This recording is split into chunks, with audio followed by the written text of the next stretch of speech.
Looks like we're good to go. We're just waiting for the YouTube to queue up.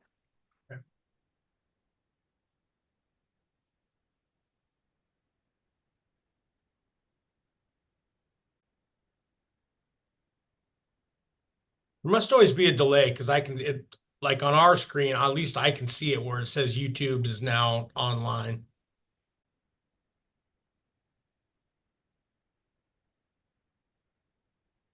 Yeah, Mr. Mayor, it's still going through the bar and already. All right, sounds good. 24, time is 6:06 p.m. Kennedy? Here. And she's supposed to join. And then Swick will be joining us. Agenda by Keith Lee with a second from approval of tonight's agenda. All those 5 out of 6 in attendance now for tonight's meeting. Approved with a single motion, no discussion, and tonight's consent. On the 5th of September, the meeting is coming to Seldovia.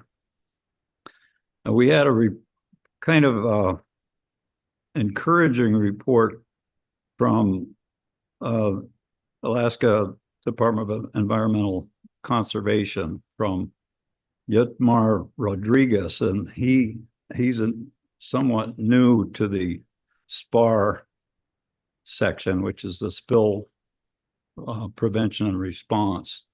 And we have been very concerned as the whole CERCAC body. It was kind of concerned here in the last couple of years about people leaving the DEC for different jobs that we didn't have experienced people. Pay wasn't good. Apparently the working conditions weren't very good, but we're now informed that the SPAR activity here in the central region is fully staffed, and the turnover is very small, which is good news. So we normally have a couple of speakers at the beginning of the meeting, and the last part of the meeting deals with kind of procedural things about funding and finances and whatnot. But this meeting, we had 2 subjects that were covered. One was about mariculture. Kodiak is leading the state, I think, in mariculture operations, and it was pretty interesting. There was an overview from the Alaska Sea Grant about what's available and what's happening in the state. We're familiar somewhat with oysters around here, but the focus was on seaweed. Seaweed probably started in 2017 in Woman's Bay, just south of Kodiak, and it's being developed somewhat rapidly. There's a lot of interest there.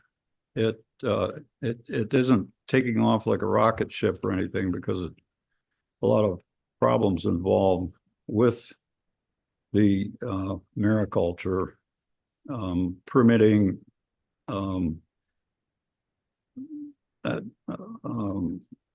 it can't be done everywhere. It has to be done in a sort of a protected area, and to get a lease and that kind of thing is somewhat problematic. There are a number of farms around Kodiak, actually throughout the state, but Kodiak seems to be very ideal in terms of the fact that the seaweed there is not seasonal like it is. Well, here actually, we seem to find a little bit of a die-off in the winter, but there it seems to be growing all the time. And this is a kind of a emerging industry, if you will, and the problems about growing it, seed, whatnot, are kind of daunting to most people. Once you grow it, it needs to be dried, it needs to be processed, it needs to be marketed. Seaweed is used for an antioxidant, health and beauty, pharmaceuticals, and food. And one statistic that they stood on was that the potential for seaweed in Alaska is 4 million tons a year. And the gal that gave the talk compared it to the fishing industry, that she thinks that it might take as much as 20 years to develop. And then we had a report on tsunamis by Dave Snyder, the tsunami warning coordinator with the National Tsunami Warning Center at Palmer. We have 45,000 earthquakes a year in Alaska. And one of the things he emphasized was that the little ones, we think are, if we have lots of little ones, we won't have a big one. Well, he kind of upset my notion of that. And he had a couple of diagrams and movies about how earthquakes occur. And certainly we, right in this area, are as vulnerable as anyone in the world, I think, to large earthquakes. One thing that surprised me was that we all think, I certainly thought that Anchorage was out of range for tsunamis. And that, he said, that's not true. If with the ground sinking and the tide just right, that a tsunami can easily make its way up to Anchorage. That's, I don't know, was pretty much the meat of the meeting. If anybody has any questions, let's see if I could answer one. If not, I will change hats and go to the report about the Seldovia oil spill response organization, of which I'm currently the president. We did an exercise on the 14th of September, where we spread a boom out between the south end of the breakwater and Backers Island. We put out 600 feet of boom. There were 7 of us involved, a couple of skiffs, and it went off very well. This was a boom to sort of block the oil from coming in to the harbor, diversion boom. And that, well, as I say, that went very smoothly. I want to speak about the organization itself. I notified the organization a year ago at our annual meeting that I would be stepping down as president, and I intend to do that probably next February.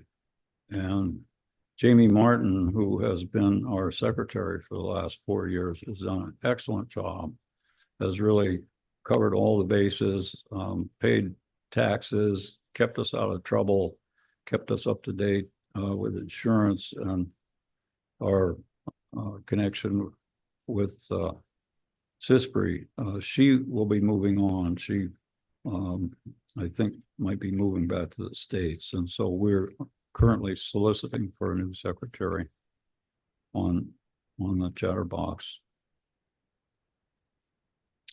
That's my report. Okay, thank you all. Any questions for Walt?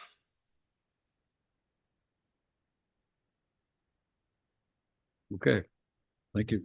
All right, thank you, Walt. Appreciate that. Heidi, do we have any kind of notice on the city's website about the positions for, or the secretary position for SOS or anything? Or is there a, No, that's not, we don't typically advertise for positions outside of our organization, but that's something that we could do. yeah, I'm just curious. It might be nice if there was some sort of if it was on a constant bulletin for somewhere, because I know it's going to be hard to, find folks for those Mhm. positions. So just something to think about. We can talk about it later, but yeah, just something to think about. I think through our MOA with SOS, that's definitely something that we could do. Okay. Yeah, no, I'd like to explore that if we can. That'd be great. Okay. Anyone else for committee and advisory board reports, Liz? No, that's all we have, Mr. Mayor. Okay. All right. That concludes item I. Item J, administrative reports. Let's see. The first one is the finance report, and that's going to be found on page 10 of your packet.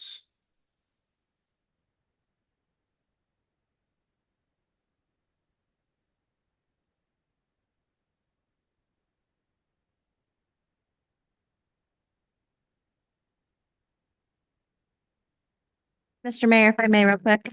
Yeah, you bet. I just wanted to point out that in Finance Officer Yeager's notes, she does mention that as the year progresses, there will be more of a balance in terms of revenue and expenses.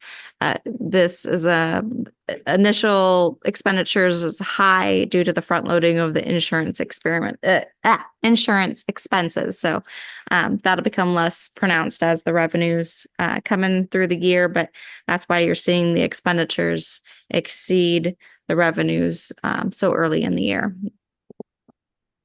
Yeah, and I think that's typical with a number of our funds. So I think folks that have been on council now are pretty used to that, knowing how our fluctuations given any specific month or quarter of the year. So yeah, basically we're just coming up July, August, September, end of Q1. So all right. Any questions, any comments on the finance report?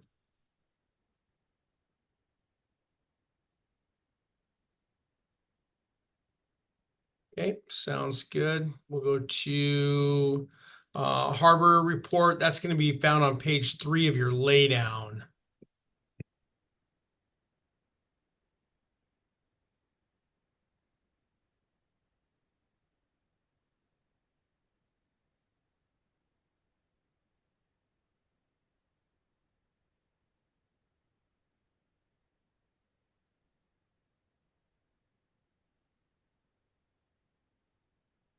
Heidi, that little tug that's in here now whose is that little push tug? Is that long term, or what is that one that's been out there behind the fast ferry? I believe it's working on a local project, but I would have to double check on that, Mr. Mayor. Okay.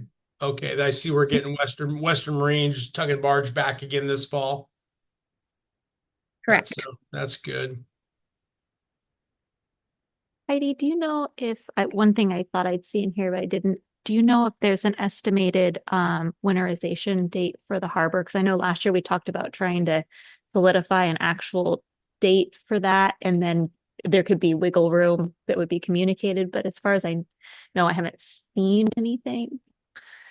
Through the mayor, excellent question, suggestion. I believe we were talked about trying to shoot for October 15th or as late in the year as possible. I can confirm that and we can get message out. Be awesome, because I know that like a lot of people are doing their subsistence fishing and such, and that was one thing I witnessed last year was there was a lot of usage down at the dock with a lot of fish but no water. And I think at least if people know, they can plan a little better, we can keep things a little cleaner down there too. Okay, any additional, thanks for bringing that one up, Ashley. Any additional questions, comments on the harbor report? Looks like another busy season's come to just about coming to a close here. all the summer stuff. Item J3, Public Works Maintenance Report, and that's going to be found on page 14 of your packet.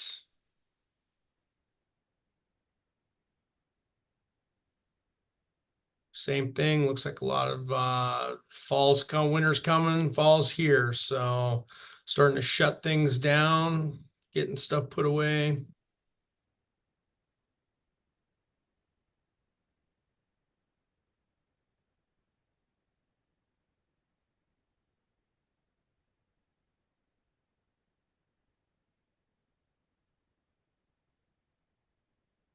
The upcoming projects, the street sign maintenance, is the new stop signs been put up yet, or that's what that's referring to? And probably some other signs that are maybe starting to fall down and stuff, typical stuff.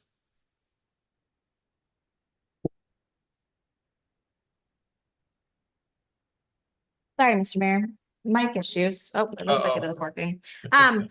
Yes, the 8 new stop signs are in and they've started going up around town, as well as we do have a street sign that we're going to be placing here this fall. So a few different signs going around, but mainly stop signs.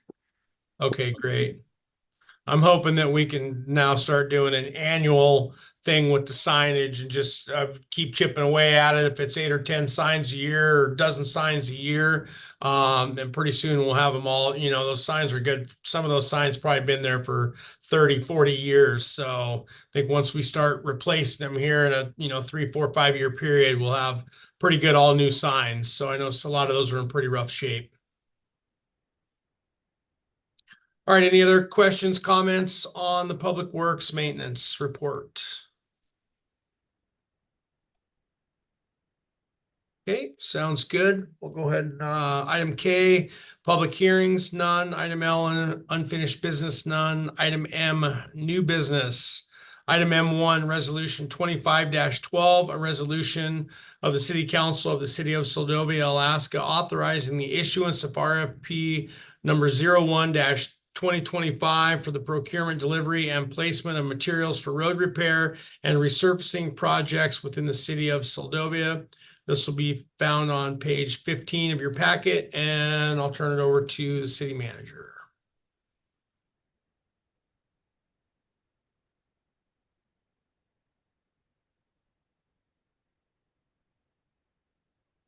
Minor technical difficulties.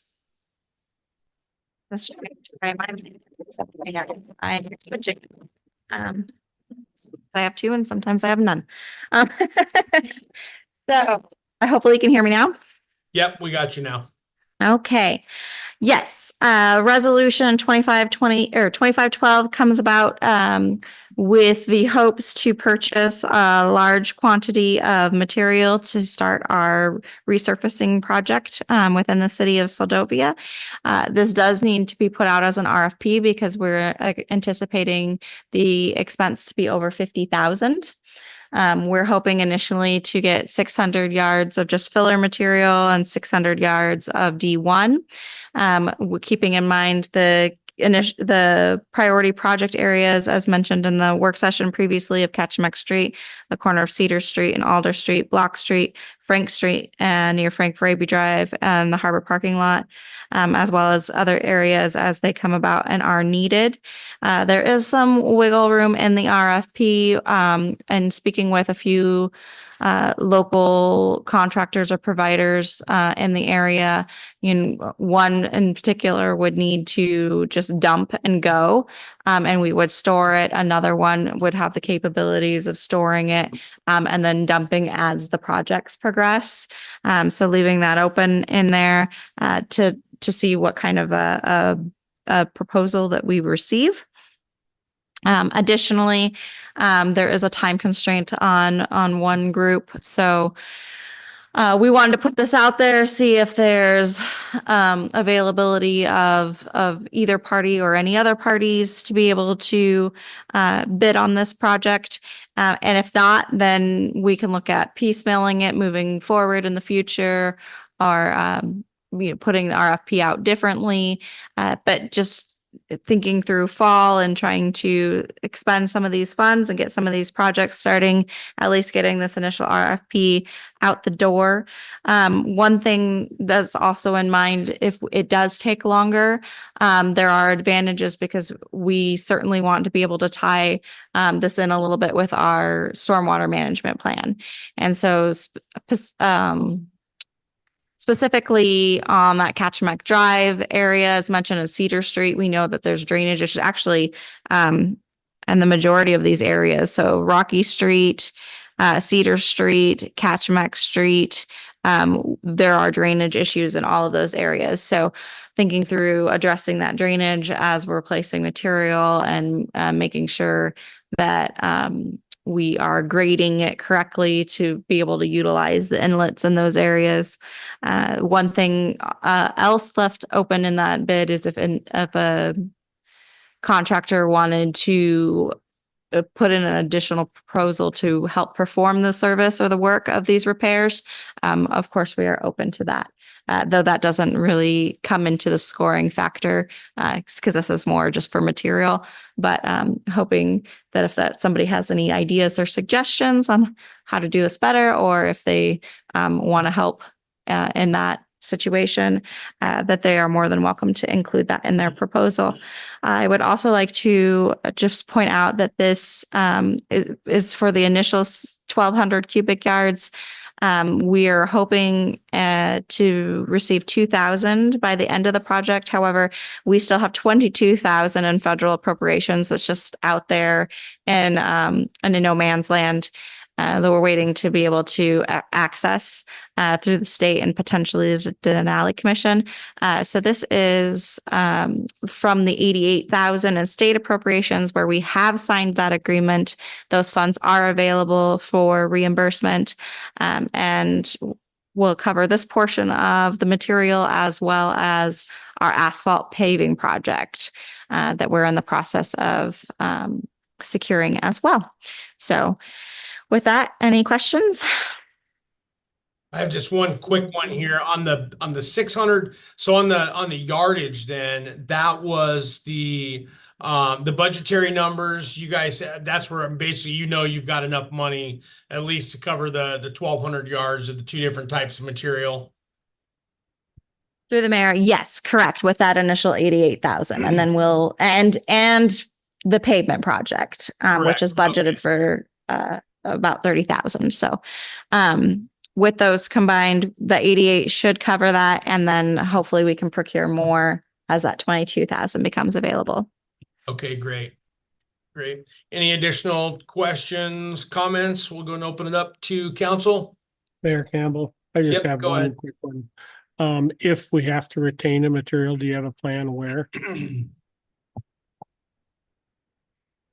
Yes. So there's a couple of ideas. The most obvious one is to place it behind the value added building because it's flat and level and dirt or bare ground. So it would be protected in a way on the ground level. But we're also looking into working on clearing that brush and that lot across from the storage yard and a few other places in town. Yeah, the city storage yard going out, Anderson, we have the lot across the street as well.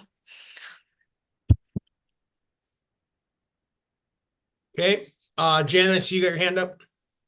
Yeah. So if they do not want to do the work, obviously that falls on our public works. Yes. Correct. Okay. And then I just have a question on Block Street. Is this to help with that shallow sewer line? Correct. Okay. So some more fill on top of that is going to help with that freeze up. Yes, it should help give it a little more insulation. Plus, it's been pretty torn up and beat up in that area for a while. And we did just go and do some grading over there. But it has been identified as an area that could use more material to help prolong any work that's done over there. Right. Okay. And then I would just throw back out there the launch ramp parking lots, both of them actually. I noticed in front of Jared's house, they had cones out to try and let that stuff settle because those potholes are so bad. And it's almost impossible to fill them. Yeah, it's just some other trouble areas. Okay, thanks, Jen. Yeah, I think I would echo that. There's obviously a number of places around town that can use some immediate attention from topping. So this will be welcome relief to all drivers and walkers in the town. So, all right, any other questions, comments from council on resolution 25-12? If I may, I was just gonna go on top. I was actually gonna bring up later what Jen had just brought up. That I think the spot in front of Jared's house there, because I watched them fill the potholes with dirt the other day, and I was like, that's not gonna work. And now it's a mess. But that area I was gonna say is a place to look at because it's been really bad for a while, but because now everybody's been hauling their boats in and out, and depending on the size of your trailers and stuff, there's all that movement, a lot of heavy equipment going through there. It just keeps tearing it up. So that was an area that I was going to add to that because the dirt doesn't work. Yeah, I think unfortunately the issue was with it. We just don't have enough material to grade. We have a brand new grader, and there's a lot of roads that just don't have enough material to grade. So, yeah, once we start getting the topping on here, the little more frequent grading around town will be nice, especially when we have the wet potholey summers. So that'll be good. Okay, anyone else from council?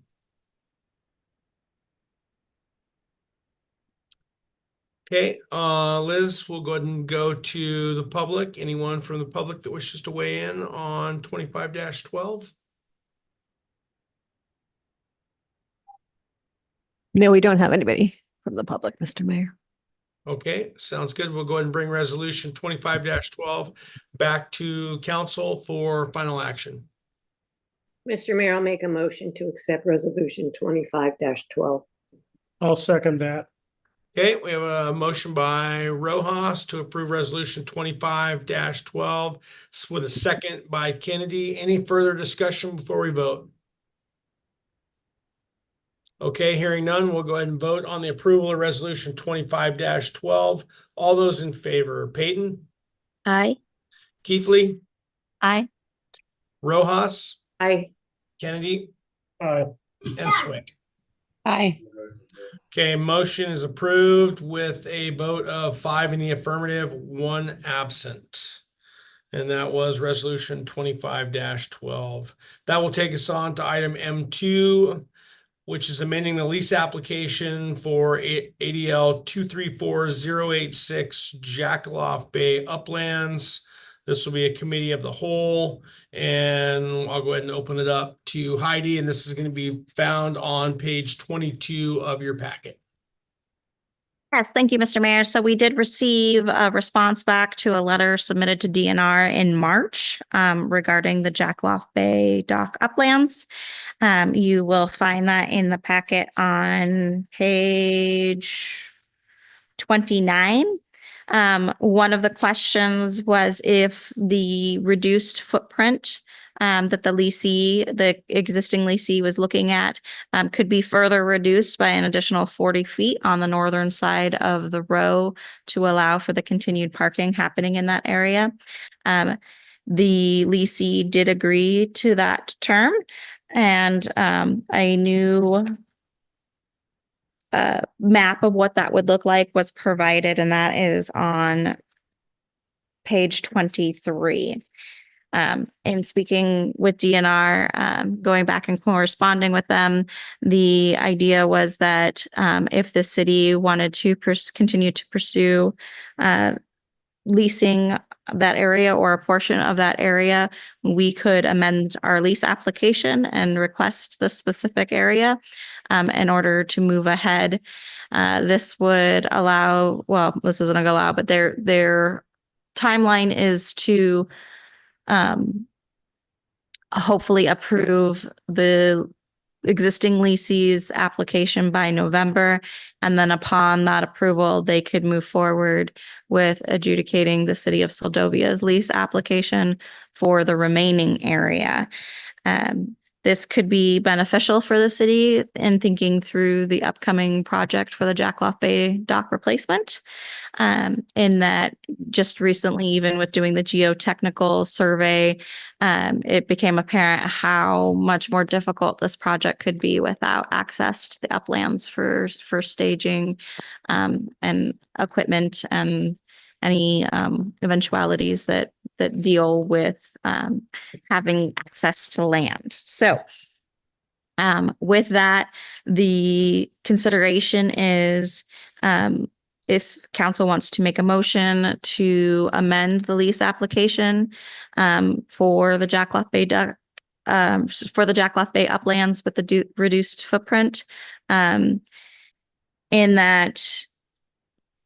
that wasn't our original intent, and the city's original intent with that lease application was for the whole area. So wanting to bring this back to council for guidance, and if that is something that you guys want to move ahead with, it sounds like it has potential that we could move through this process efficiently and effectively.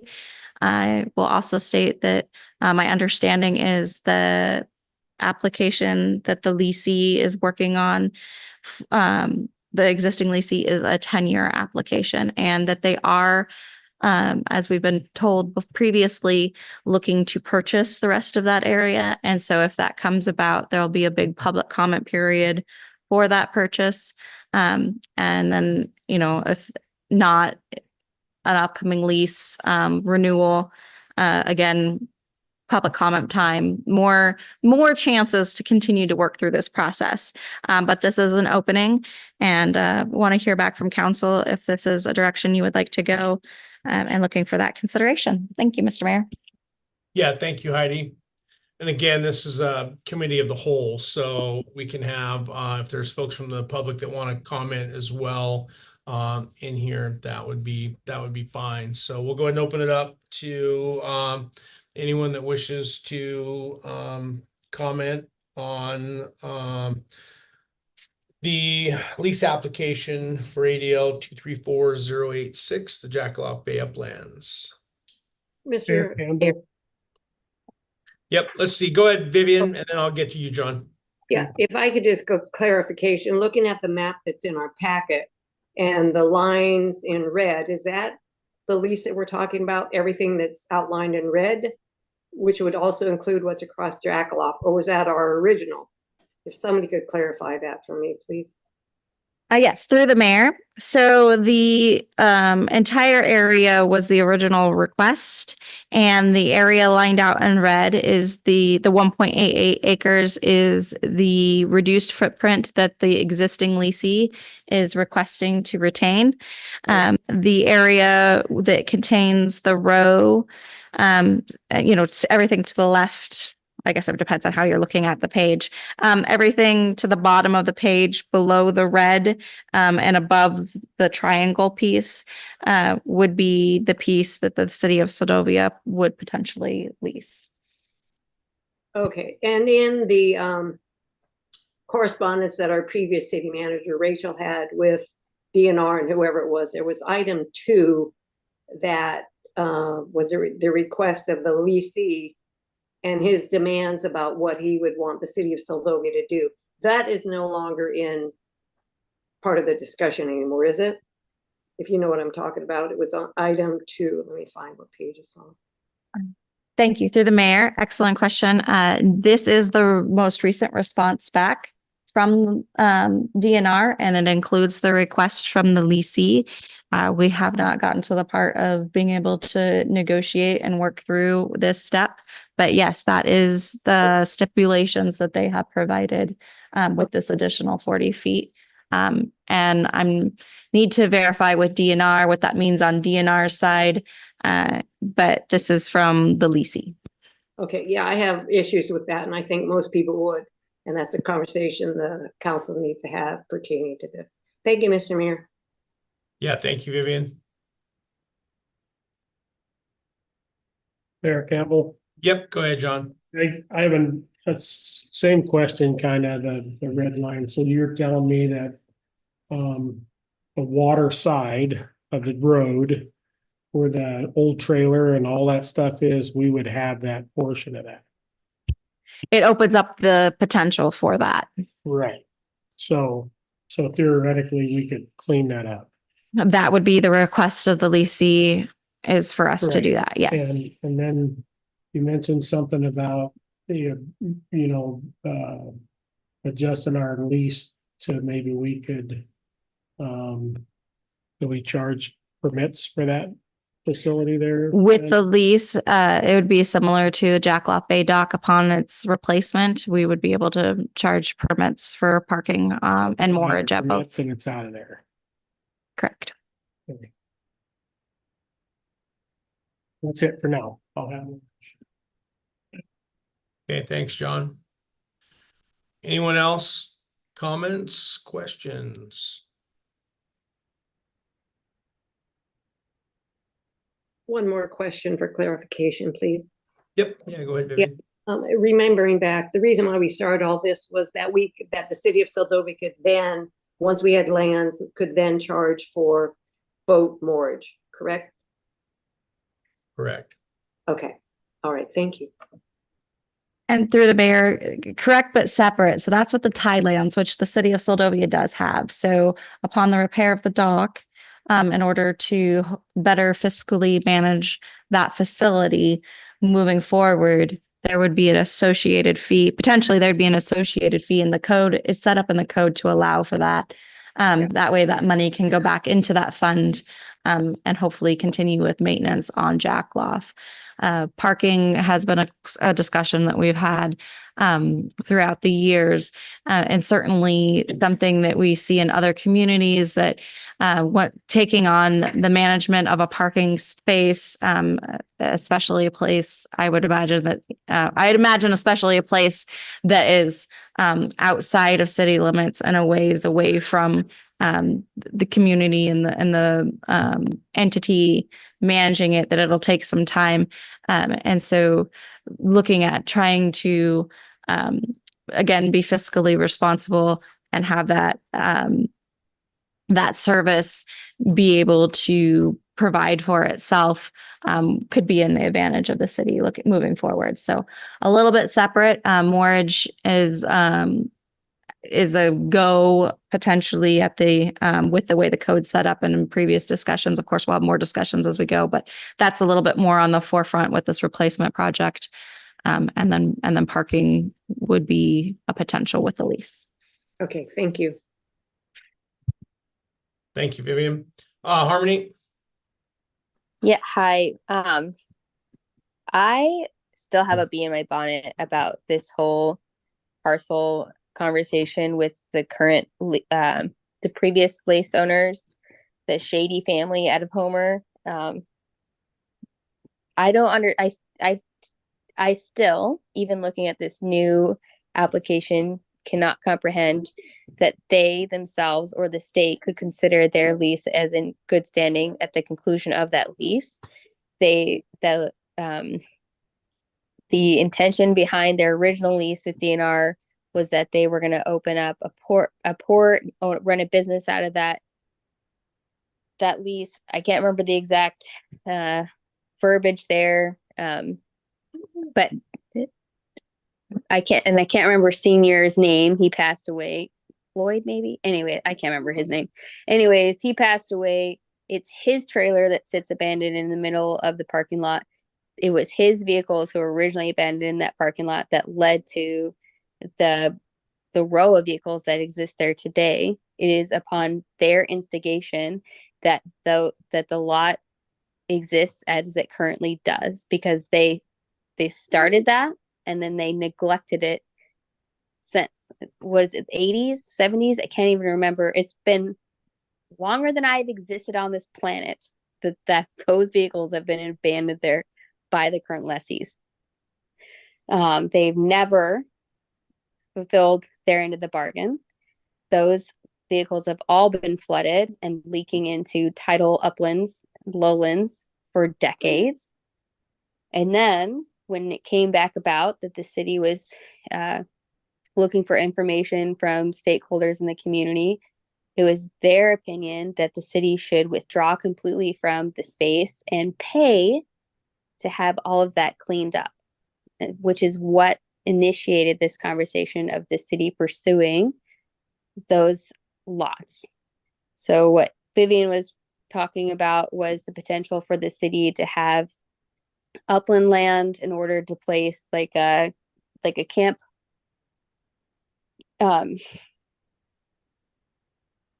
a camp host in order to be able to charge for mortgage out there, because currently there's an issue of being able to like monitor that appropriately. There's lots of potential which has already been covered.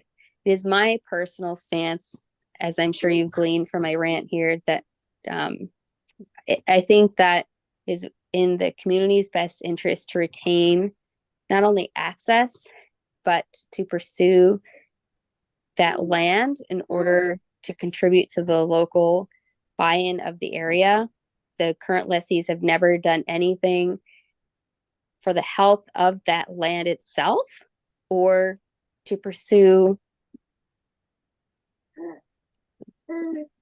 their lease as outlined between DNR and the individuals initially. I also think it's super shady that DNR leased that huge swath of land to a DNR in the first employee in the first place. The son also continues to work at DNR. I think this whole thing stinks and I don't like it. I know I'm just one person. I know I've said a lot on it, but I do think that we should pursue that lease. Okay, thank you, Harmony. Jen?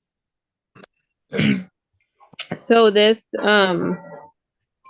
these pages we're looking at with the 1, 2, whatever, where did that come from? Yeah. Yes, thank you, through the mayor. So if you see on page 32 and 33, we submitted a letter on behalf of the Seldovia City Council in March to DNR, and those were some of the questions that were included. And one of them was what the criteria was for determining a finding that's in the best interest. You'll see that's number 4. And then, of course, additional information as requested. Oh, so this in the blue is the answers from DNR? Correct. Okay. And is this, have they consulted the lessees about these? Do they know about this? I am not sure. Yeah, I mean, isn't there I mean, I know we're not the ones in charge here, but wasn't there a piece of once their lease is up, they have to return it as they took it? I mean, which is obviously not what's happening here. They're gonna lease it to us as is, which does not seem. Well, it wouldn't be as is according to number 2. Number 2 requires a complete cleanup. By us, if we By want us, the and land, also- then they're giving it to us as is and then telling us to clean it up. Correct. Which means So- we now assume all environmental responsibility and liability. Right. And is it, I know we don't want to do it at all, but is it the whole nightmare process of like trying to get rid of these boats in the boatyard? Where we gotta post and do all this stuff before we can go in and fork them out of there? Well, Heidi, you can answer that, but I'm quite sure we just can't go in and start snatching vehicles out there with some lengthy process of posting them as abandoned. I mean, the state's got a process for that, so Right, no different. Well, yeah, it's their impound process. right. Correct. And that is something that the state has worked on in some of their other areas. And I know that they are aware of, or at least DOT and DNR are aware of jackaloff. So not trying to put the cart before the horse, but I do think that's a conversation we can have in the future, especially in looking at some of these responses. I think some of this responsibility does fall back on DNR, of which that they are aware. And so looking at how we can work together through the various organizations to make this happen, I don't think is out of the question. But it takes the initial step of moving forward in this process in order to do so. And to Councilmember Swick's comments about the reclamation process, that is mentioned in question and answer 6.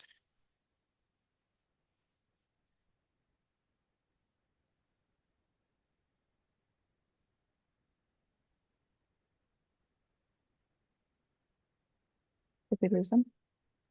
Okay, no, I was just looking at, yeah, so the plan for site cleanup is have somebody else clean it up. Cool. Yeah, their criteria sucks, quite honestly. Yeah. It's not good. It's not good at all. So in other words, if you have known environmental pollutants, if the long as the lease continues to keep moving forward, there's nothing for cleanup. You don't have to clean it up now. You only have to clean it up when the lease is done, when it's expired.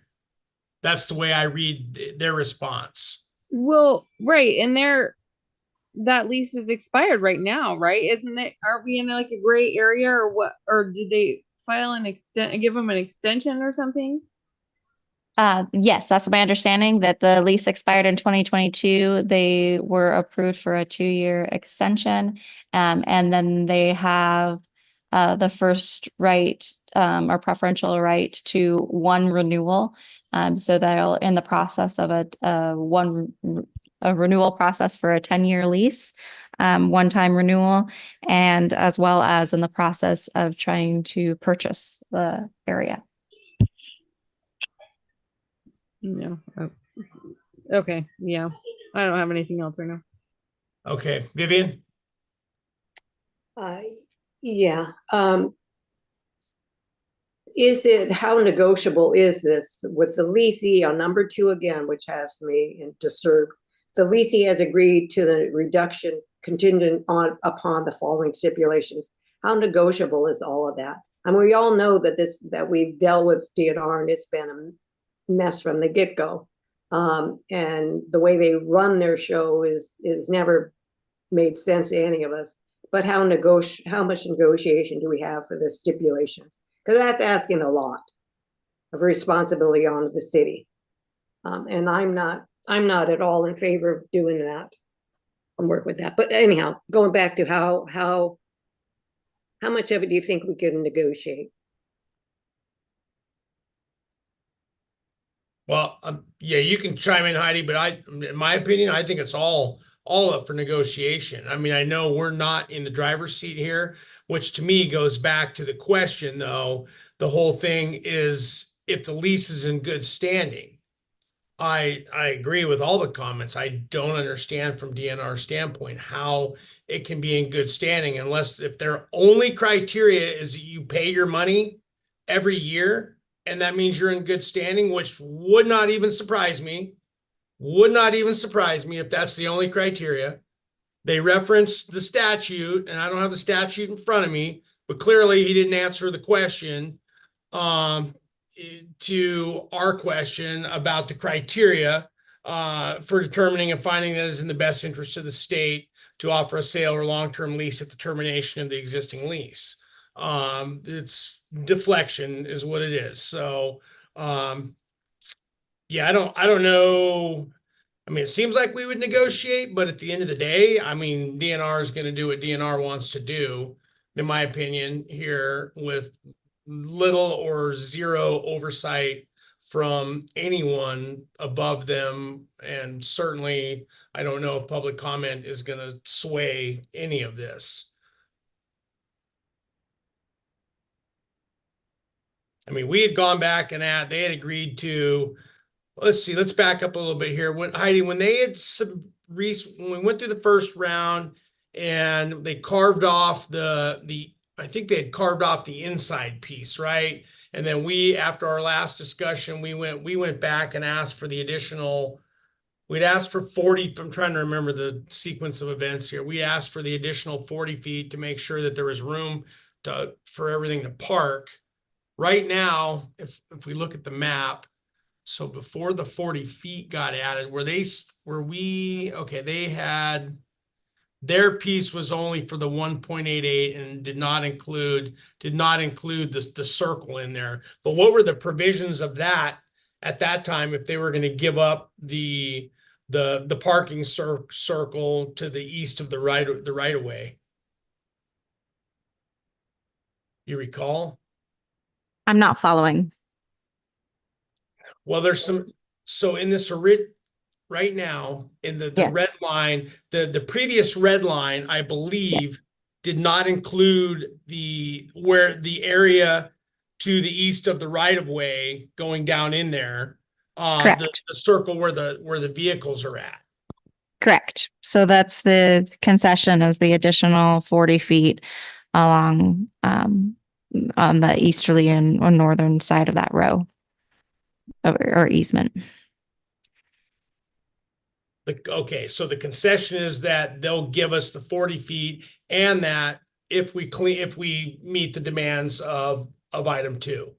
Well, and that's not even a guarantee. What this is doing is it's saying that this is what they'll ask for. This is what they've amended or are amending their lease application is for this portion of the parcel.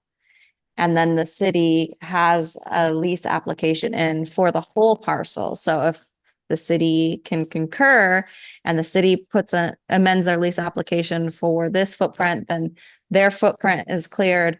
The city's potential footprint is cleared to be able to move forward with this lease application process. Right. So essentially that in itself is an ongoing negotiation. All of this is wrapped up. So the negotiation's already started. Correct. Well, I'll tell you one thing. I don't think the attorney would dig it at all if we agreed to assuming environmental liability in item number 2. There is no way they would condone that. And I don't think the citizens of Seldovia, that would not be good.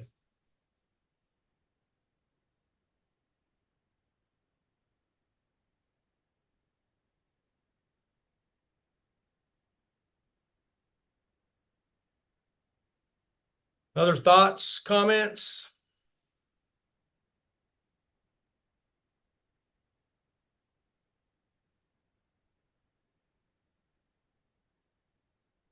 Mayor Campbell. Yep, go ahead, John. I made some comments a year or two ago about this and all along, kind of what Councilmember Payton was saying is I kind of felt this needed elevated a long time ago. I don't know what our avenue is for that, but there's got to be somebody that's has authority over DNR, and I have a lot of the same feelings I had from day one. It's kind of unfortunate we're going to put that kind of money in a dock out there and ultimately be expected to clean up somebody else's mess.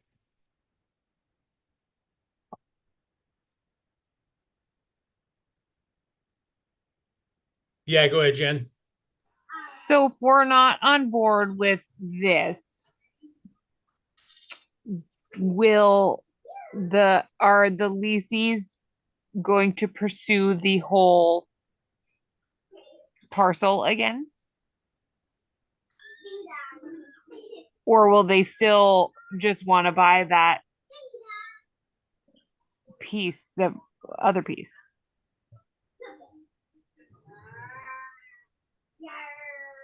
Or do we not know this? I don't know if we know this or not. Heidi, do you know where this would go then? What happens here? I do not know, and I do wonder if it has to do with the reclamation piece. So potentially if they renewed it, then that wouldn't come into place until future.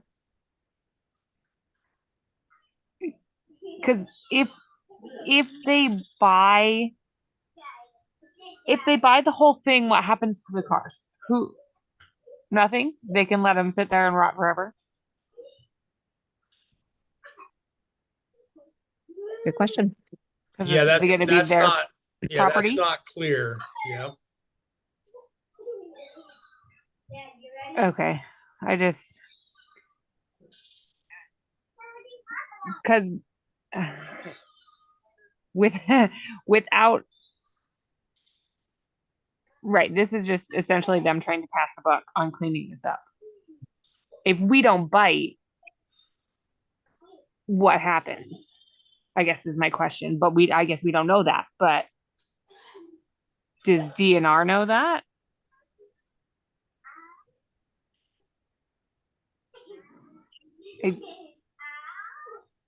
I feel like there's so much unanswered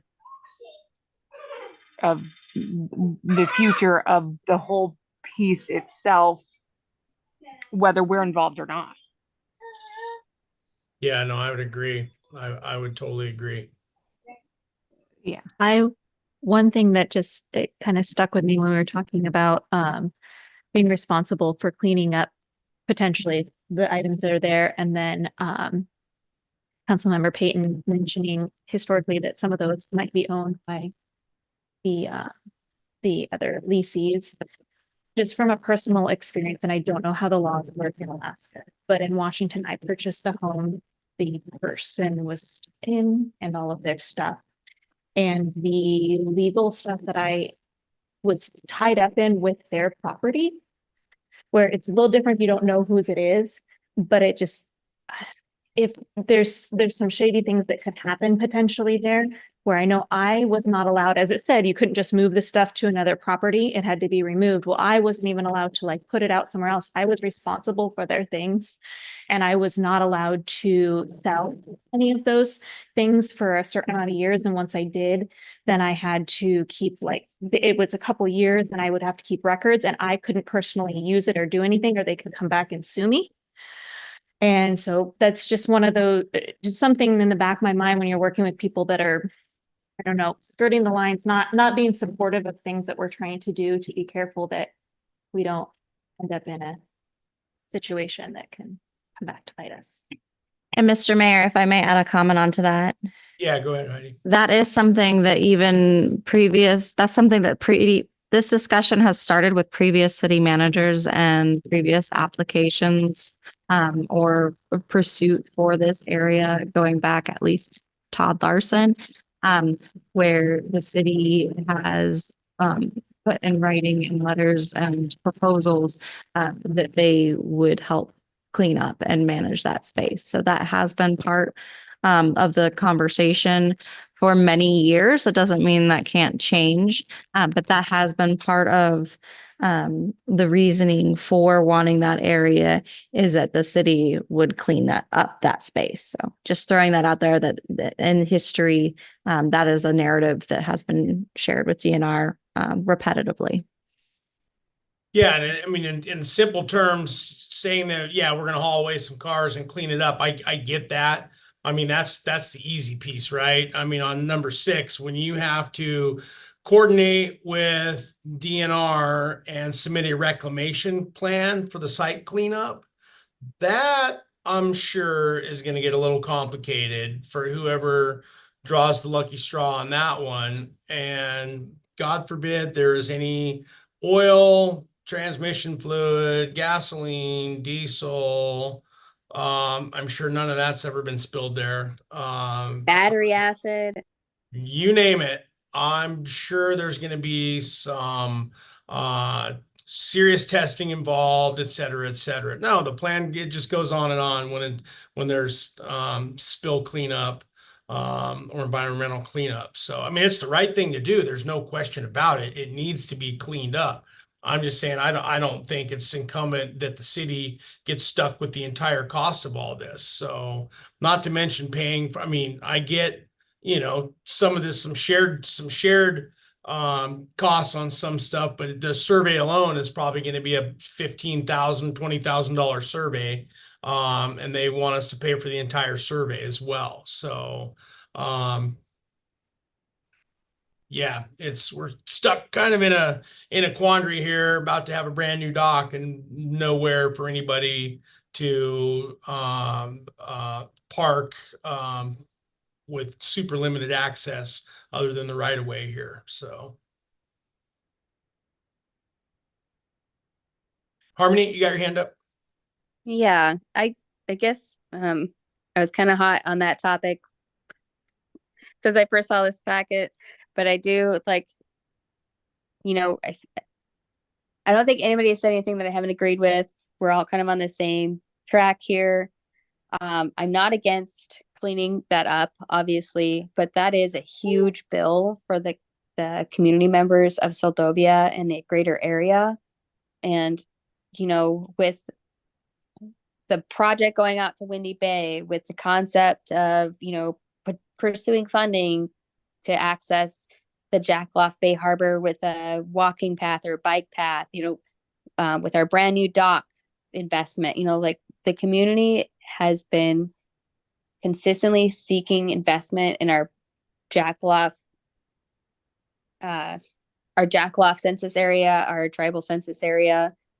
And that particular leasee, there every single time the community has had to interact with them or through DNR with them, it has been negative, and I do not see it getting better if they retain that in entirety without the contingency of having to have a business on it as they were supposed to for the first 50, 70 years of that lease that they had, that they failed to hold up their end of the bargain. They let this huge mess happen that if the city owned that land and the city were responsible for that huge mess that's out there, there'd be no end of lawsuits from the state and other agencies knocking on our door to clean up that mess. And the fact that they think they're going to turnkey, drop that big mess on us and have us pay all of those things, and then have to, like, I have a really bad feeling about it. You know, and in the end, it may come to nothing, but I do feel that we have the paperwork, we have the paper trail to back us up on our claim towards, you know, a reasonable bid on that lot. And I think that we should pursue it. I think it would be in the community's best interest long term going forward to have that property to do with at the community's discretion. I don't know. I think we should pursue it as we did in 22. It might come to nothing, but I don't think we should just take this one laying down. So I'm just going to play devil's advocate here, right? Again, the risk is if DNR comes out and says, yes, they have met all the terms of their lease. Their leases, they're in good standing. Jump up and down, clap, clap. Then they're going to go ahead and reissue a 10-year lease to them, an additional 10 years, where then we can do nothing. And the only access we have is the right of way. And according to what I see, all the same junk that's there now, that gets to stay there for another 10 years and nothing happens, right? So that's what I see happening here. That's the risk we run.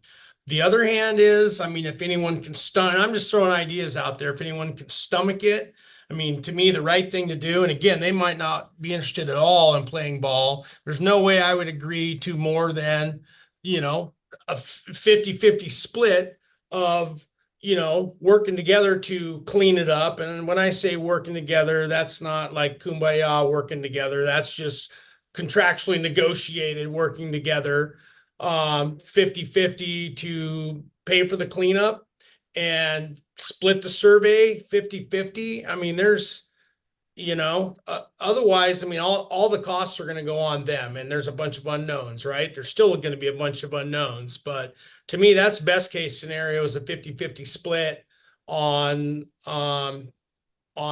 costs and survey. We get what we get what we want.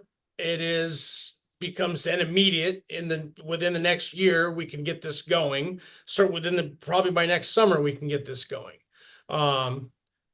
Otherwise, we run the risk of it sitting just exactly like it is for 10 years. So those are the couple things that I see just I mean, maybe there's someone else got some more creative ideas, but that's kind of what I'm seeing right now. Jen, you got your hand up? Yeah. I missed a little bit there. But I mean, obviously the lessee is trying to say that the city allowed this to happen. And that's going to be their justification. If you clean it up, you allow this to happen, you were using those facilities. But I mean, obviously the city was not responsible for any of that. We didn't even have whatever ownership of that dock until whatever year it was. And how many of those vehicles were there before? How much of that problem was there before? Pretty much all of it.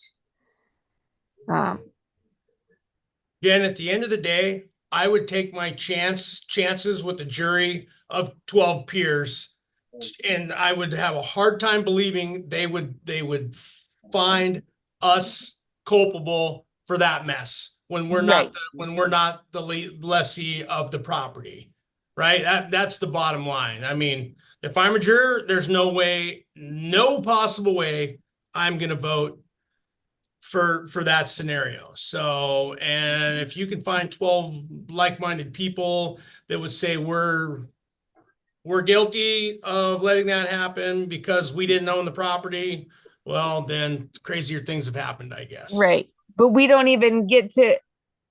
not even allowed that. I mean, not like we're actually going to go to well, I don't know.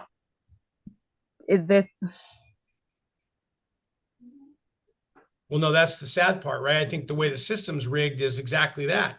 They're just they'll just say they're within everything's good, lease is good standing, and it's signed, and there's nothing we can do about it. I mean, I don't, unless we actually filed a lawsuit against the state of Alaska and or the lessees of that property, right? I mean, at the end of the day, it's DNR not doing their job is what it would come down to. I mean, that's they're the gatekeepers of the lease. They wrote the lease, and they're the ones that are responsible for determining all the criteria. Maybe the statutes are that loose where they can just simply say, yes, you're again, like I stated before, maybe the only thing that's, part of the criteria is that they paid their lease fees and everybody's happy in the eyes of the law. Mm-hmm. So, I don't know that.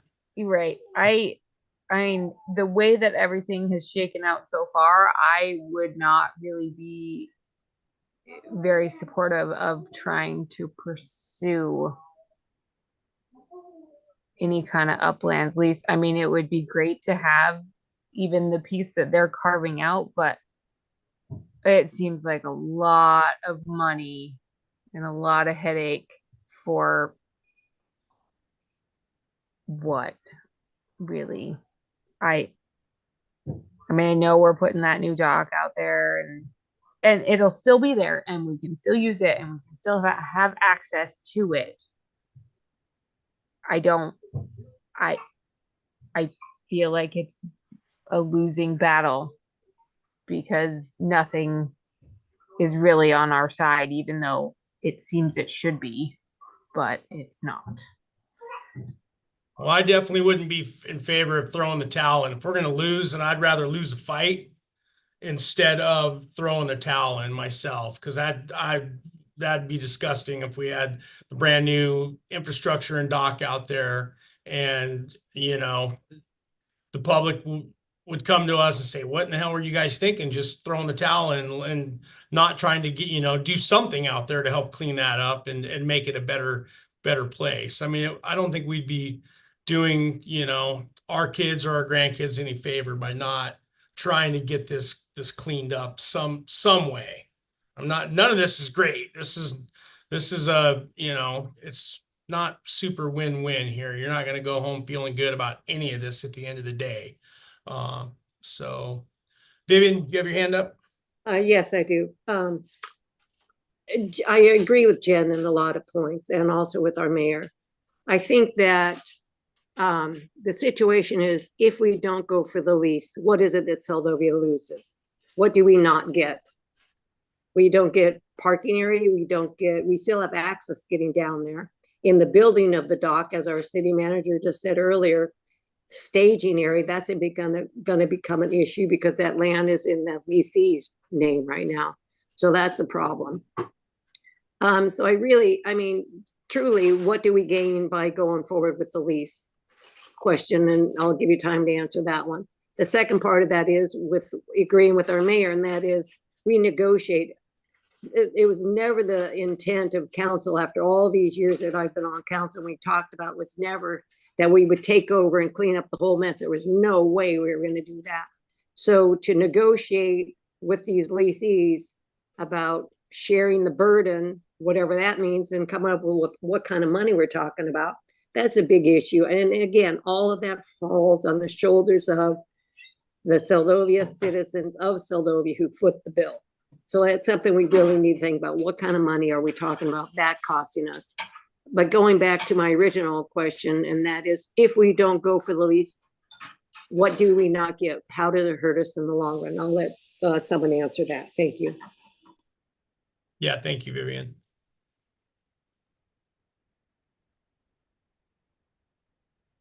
Heidi, you want to take a crack at that one? I've been doing a lot of talking. If we don't go to the lease, what do we not get? Yes.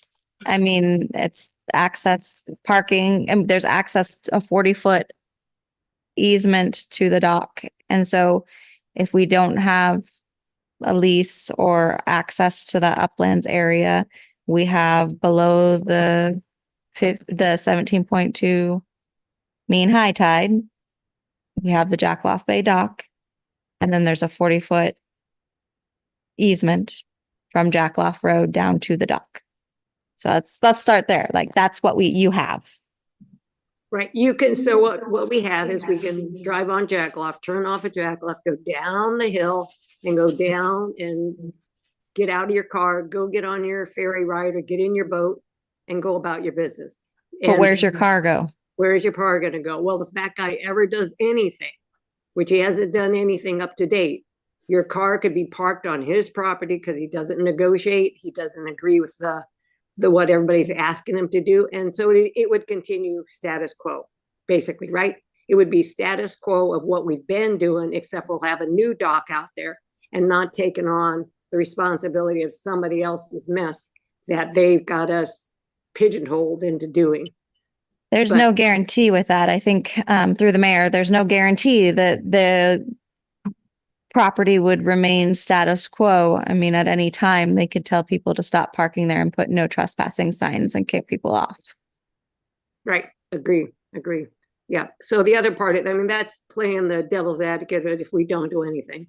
The other part is negotiating with what is out there, what the leasee would actually be willing to do or is not doing.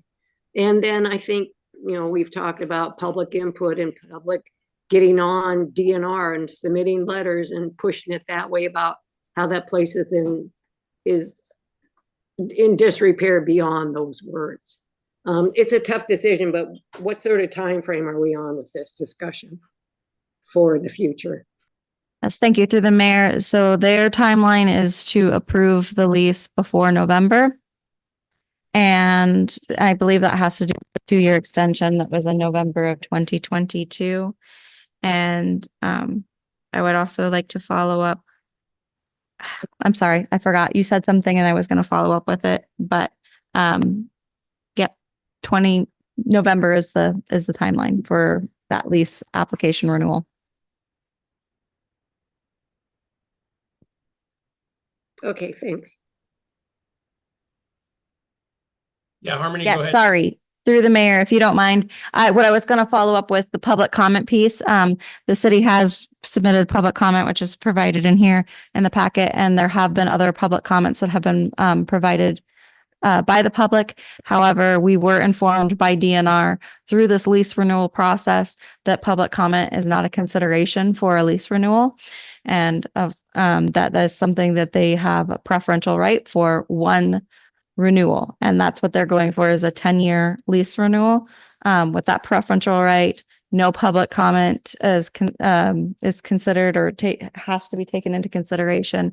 However, if they move forward with other processes, or if they move forward in the process with some of their other requests, like to purchase, there would be a public comment period in that, and it would also include by statute that it needs to be in the best interest of the public for that sale. So this lease renewal, from what we've been notified, is in the process, and public comment is not necessarily a consideration.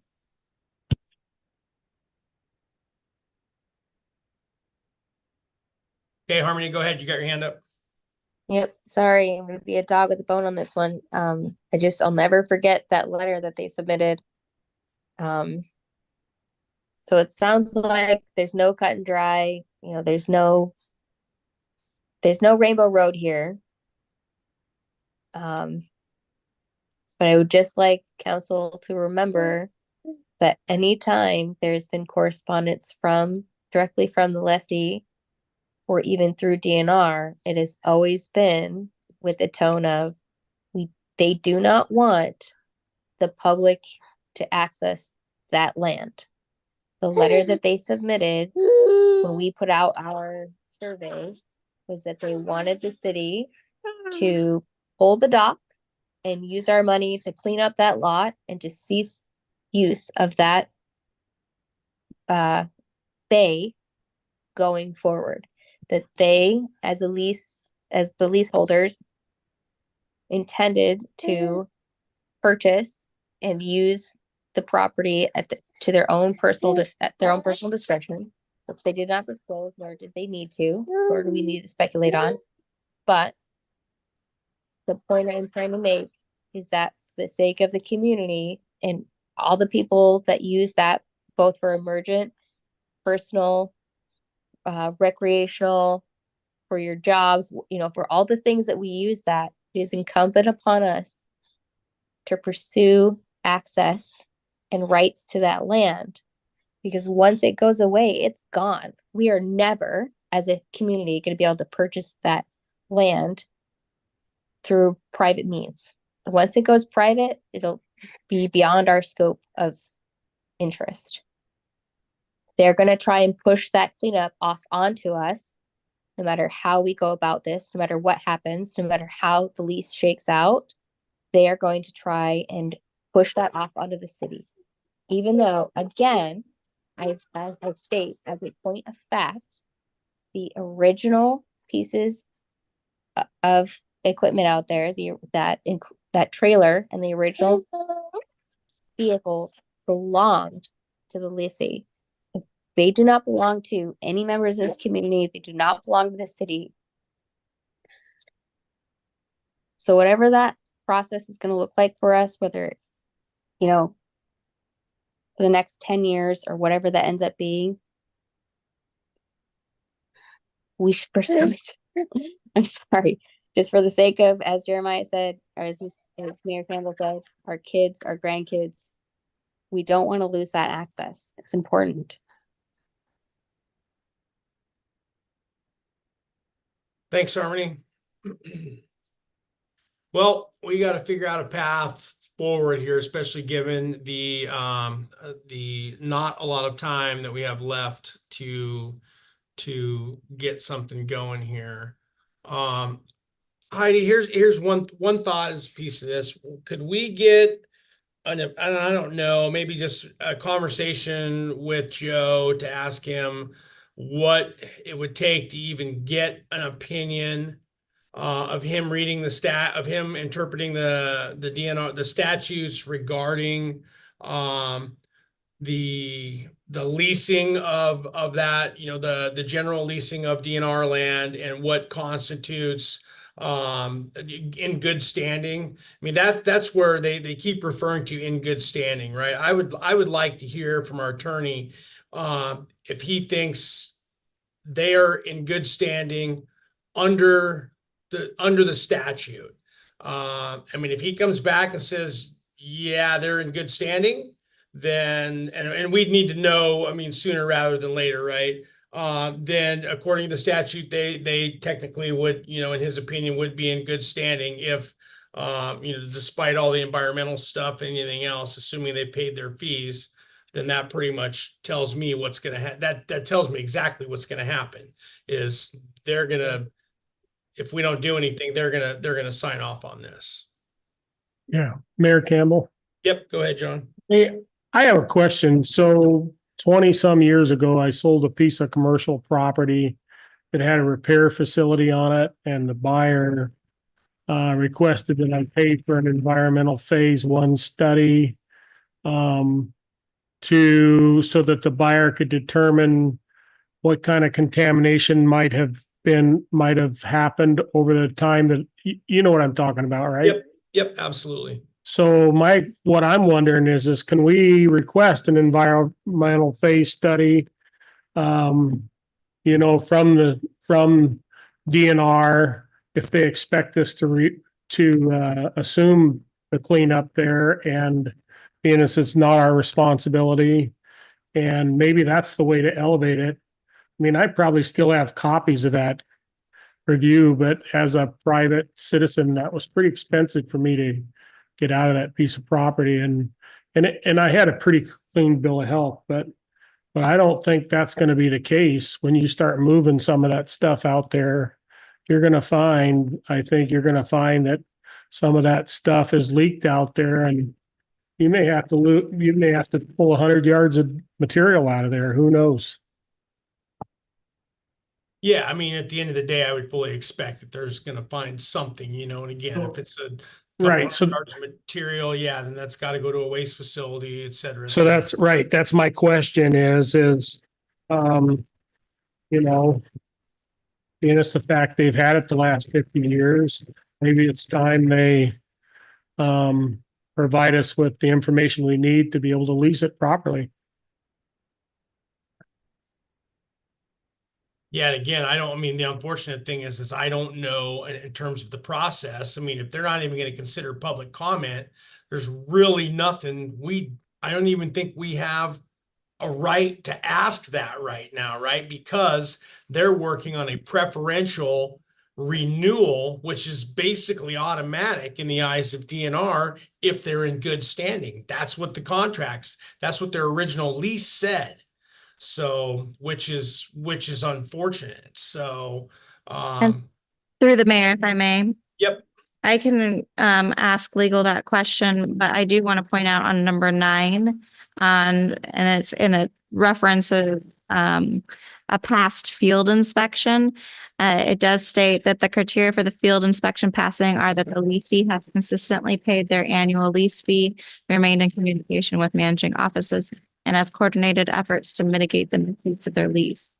As outlined in the responses to questions 7 and 8 above, case file history shows that row and tideland lease mismanagement have directly contributed to ADL 37321 being illegally utilized for parking by those using ADL 232203 and ADL 66805 for access.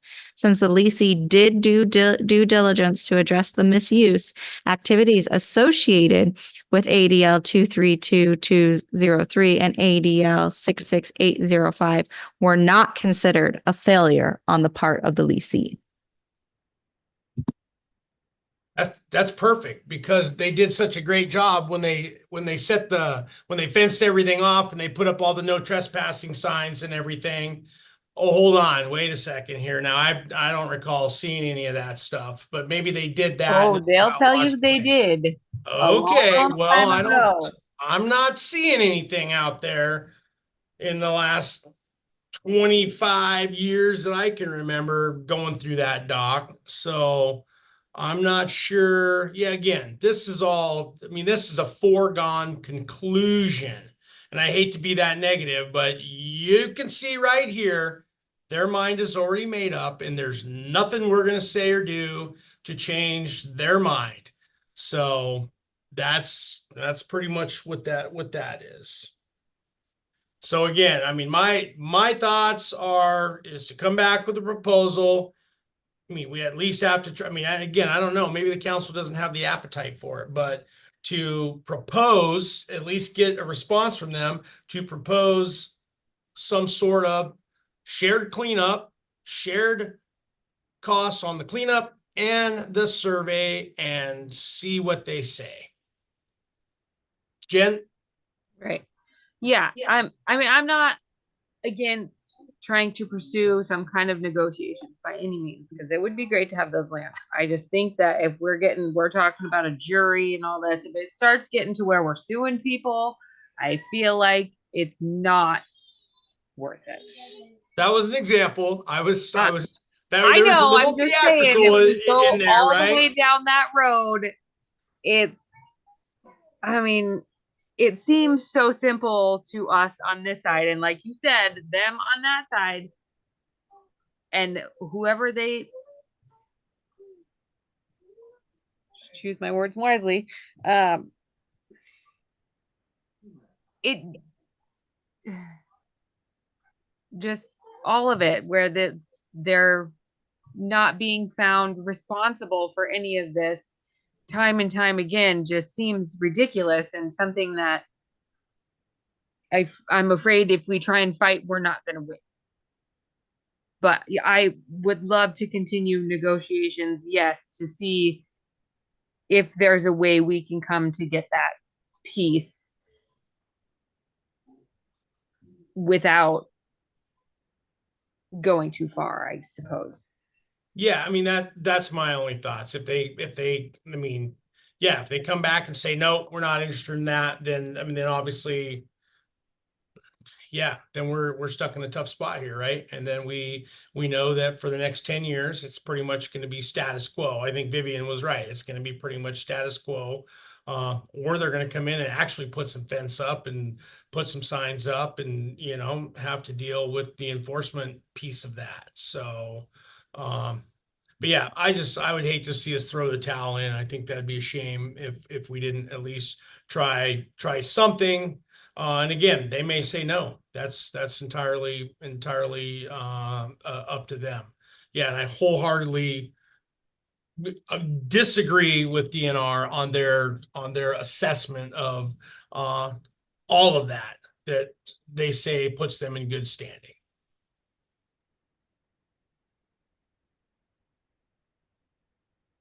So I guess to not draw this out, is there anyone that I mean is adamantly opposed to having Heidi? Would that be? I mean, in my mind, would that be the process to go to write another letter back quickly with what we're asking for or a response? How does this work? So we are in the process of coordinating and negotiating through email. And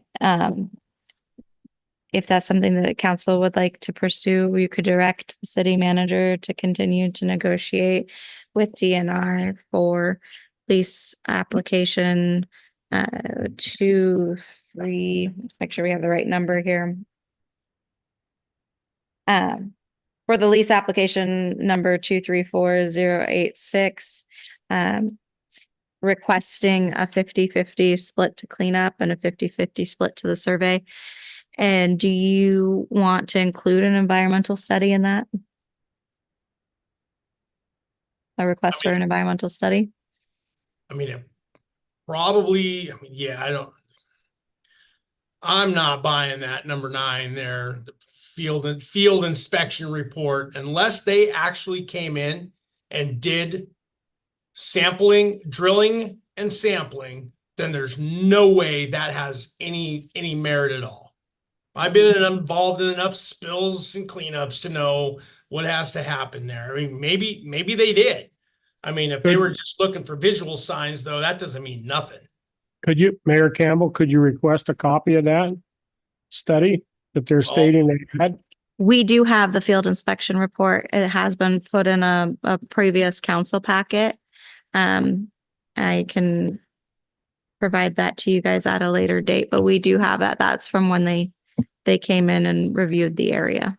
Okay, well, I don't have an issue with, I don't really see any need for the city to own the entire piece of property anyway.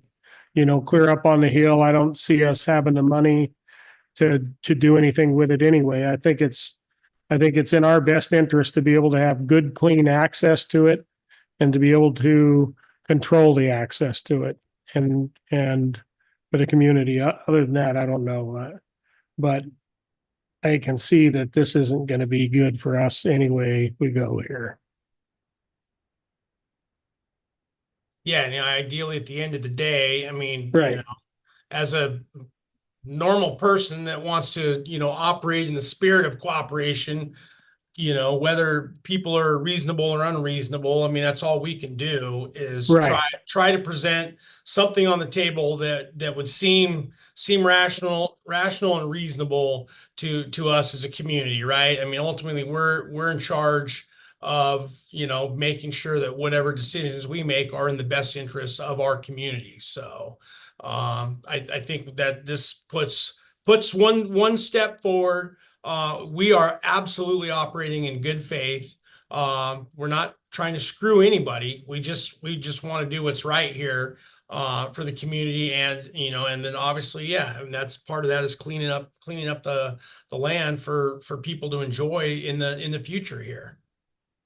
I mean, I don't see Jackaloff being deemed a success if you've got a brand new dock and you're still looking at all that nastiness and now you have no access to it. I mean, to me, that's a failure in my world. So again, I guess I'll ask again, is anyone opposed to us moving forward with directing the city manager to try to continue to negotiate via the email process with what we just discussed? I mean, at least we would get a response and we'd hear something back.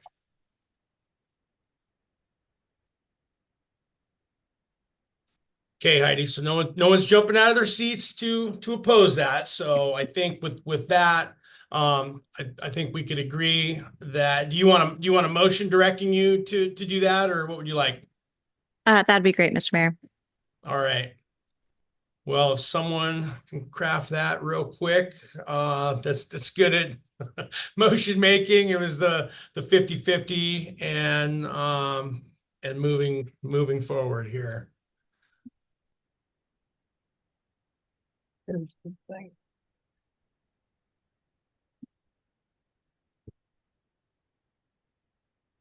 Oh God. Hopefully I don't lose you guys here. My computer's trying to sign me out. No. I see things starting to close on me. Does someone want to give that a try? Mayor Campbell, Yep, go ahead, John. like make a motion to direct the city manager to continue with the negotiation of the lease at Jackaloff, the Uplands, and 50-50 split to the cleanup. What else am I missing here? And the survey. And the survey. Heidi, will that do it for you? Yes, thank you, Mr. Mayor. I'll second.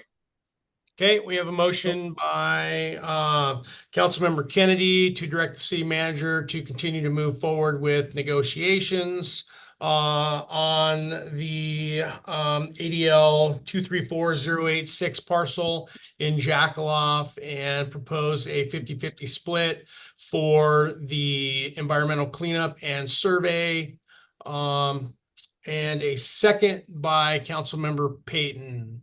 Any further discussion on the motion before we vote? Okay, hearing none. All those in favor, Payton, Aye. Keithley,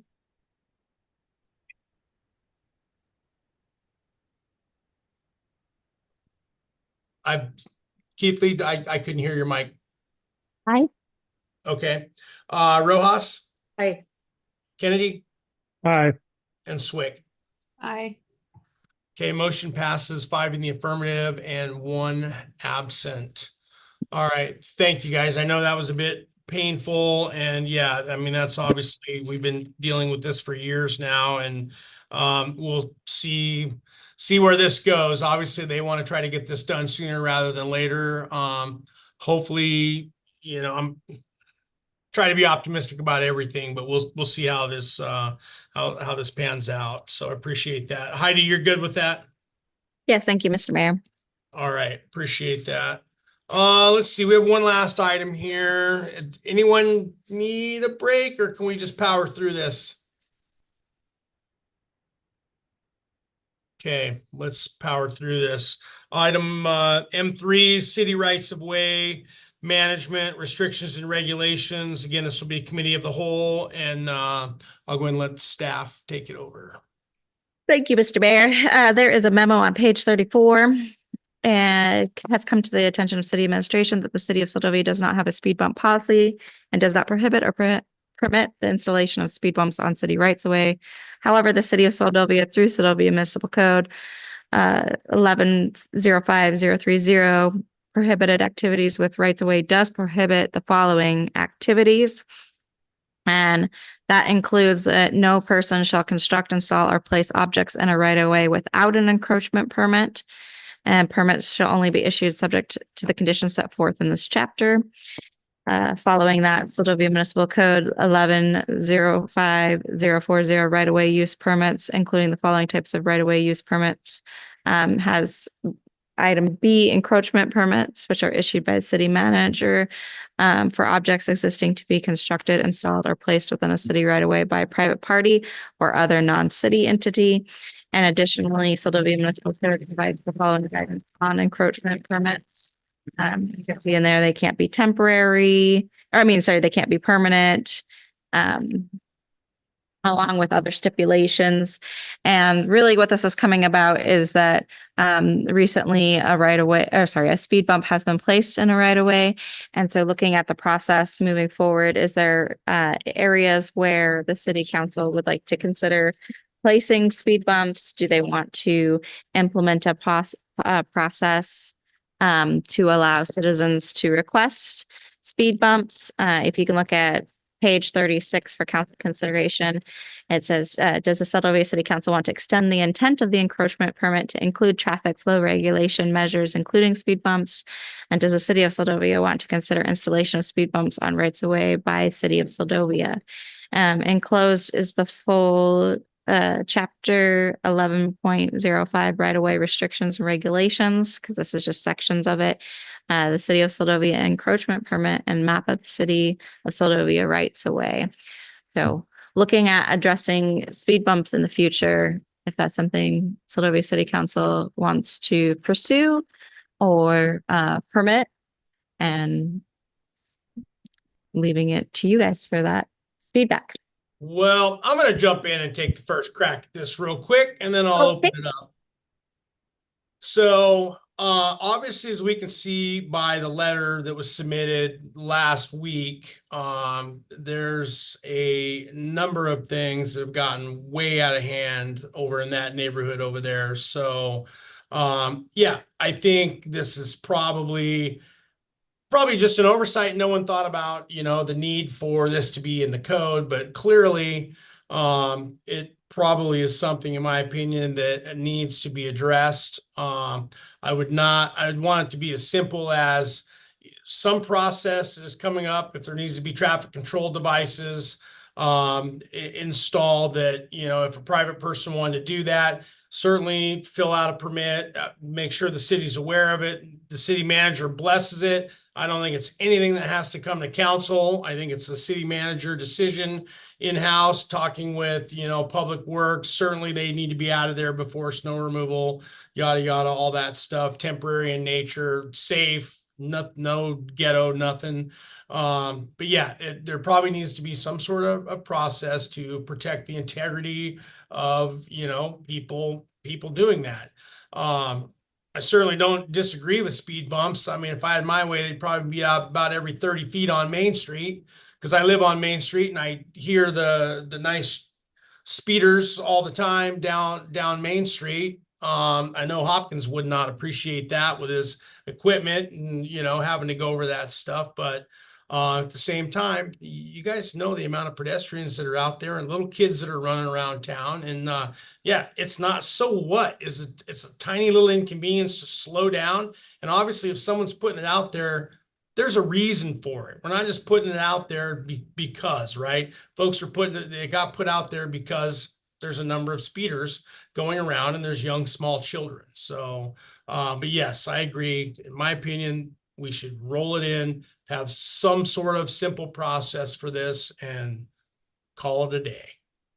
So any other questions, comments? Who wants to go? I got a comment. Yep, go ahead, John. I'd like to see a letter written and have the bump removed. And I'd like to see a posted speed limit on that street and the other one that goes over to the bridge of 5 to 10 miles an hour. Because that's a pretty narrow street. And it is very problematic for the community. So would you then also, what's your thoughts on the question at hand then? Oh, sure. In Yeah, terms of having a process? Make the Okay. process simple, Okay. you know, but they should have come to her first. Yep. No, I agreed. understand why it's there and I completely agree with it. I'd be concerned if I had little ones too. Yeah, and if we didn't have a process, right, there could technically there could be, or theoretically there could be 300 of those things out, right? So Right. yeah, it needs to But be something that is I went and looked at where the placement of that was. And it appeared to me that the party involved in driving was driving around the bump on the parcel of the landowner, you know, and now the bump's been moved to where they can't drive around it. There's a huge rock outcropping in the way now. So I don't see it getting any better. But maybe that's why I was thinking a posted speed limit might be in order, but I don't know. Okay. Vivian? Oh, yeah, I'm in total agreement of what you said, Mr. Mayor. I think that we need a process for, excuse me, for people to come forward and make a application and a request, and then the city manager handles that request and identifies whether or not it's warranted. So I'm in favor of a process being developed. Thank you, Mr. Mayor. Okay, thank you, Vivian. Harmony? Yep, I'm gonna be the odd man out like usual. We're gonna be throwing out speed bumps all willy-nilly with a simple process. Are we gonna be throwing out signs that say don't park on the highway, don't park on this corner? Like, there are so many spots in our community, as the mayor said in his opening statement, that are safety hazards. And if all of us just went around, you know, I would love to throw speed bumps down there on, is it Airport Drive, going right across towards the bridge? Even big rigs go flying past that road and it's terrifying. But we can't just be deciding by martial law how we're going to be putting stuff out. And if the city is going to entertain private citizens taking on the ownership of putting out speeding, you know, whatever, traffic reminders, I'd like the city to consider all the requests made by community members in the last several years regarding, you know, street safety in this community. There's a rusty and moss covered speed limit sign propped up against the street light there on SVT's property across from Vivian that says the speed limit off from Main Street is 25 miles an hour, which you drive 25 miles an hour is pretty fast, but also it's covered in moss. I forget it's there until some tourist laughs at it. I don't know that we should be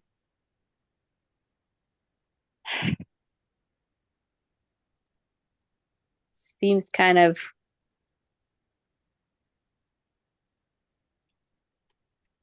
seems kind of sketchy to be taking on the fiscal responsibility of somebody else's discretionary policing of our roads, but we do need to take a serious look at the safety policing of our roads as a whole.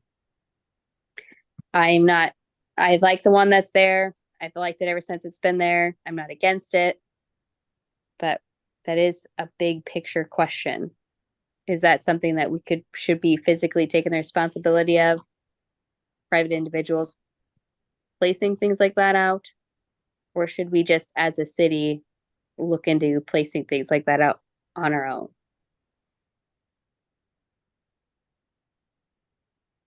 Okay, thanks, Harmony. Jen?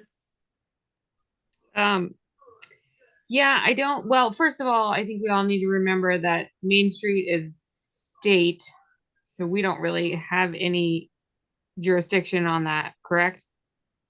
Correct. Yeah, the same thing with there was the whole talk of lowering it from 25, and it's a whole state thing. It's not a city thing. I don't know what is the process, Heidi, for reducing speed limits on our roads, say over in that area. I can look into that.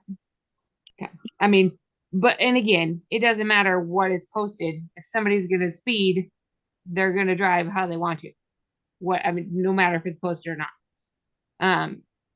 I feel like we don't need to recreate the wheel at all. I feel like this speed bump falls right underneath this encroachment permit. I mean, if you want to throw in speed bump as an example somewhere in the code, otherwise, I feel like it falls right into it. Does it interfere with road maintenance? That I don't really know, but that would be something for Heidi to discuss. Does it line of sight? It's not creating a safety hazard.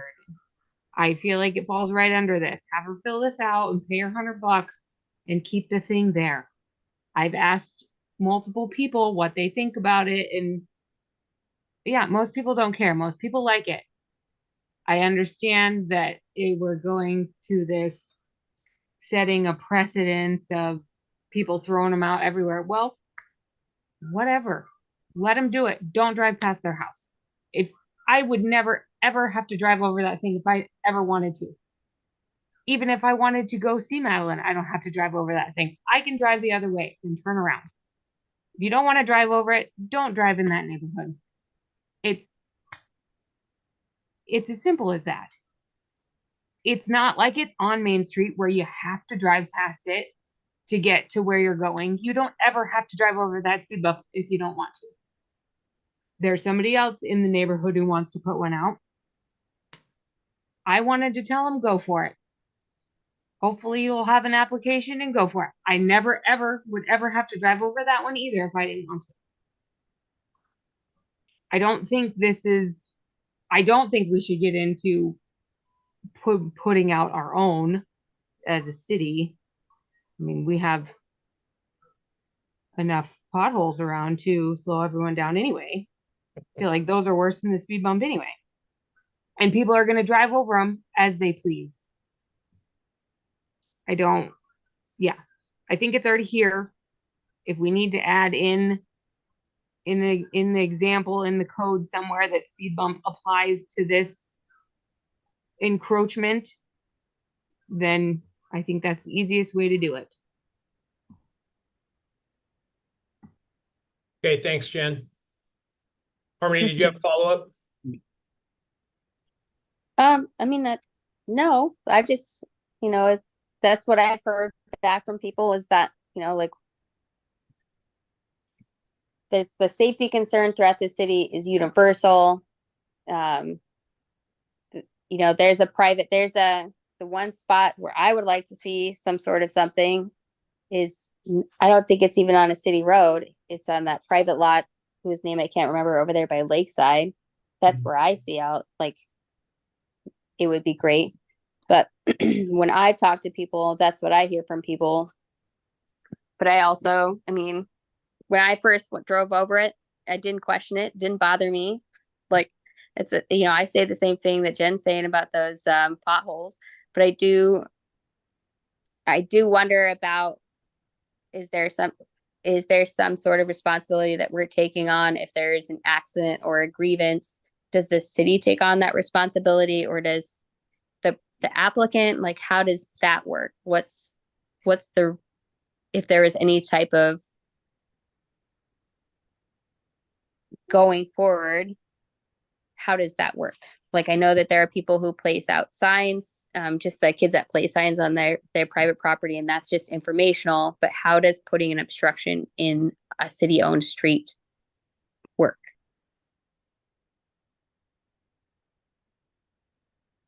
Heidi, you want to take a crack at that, or?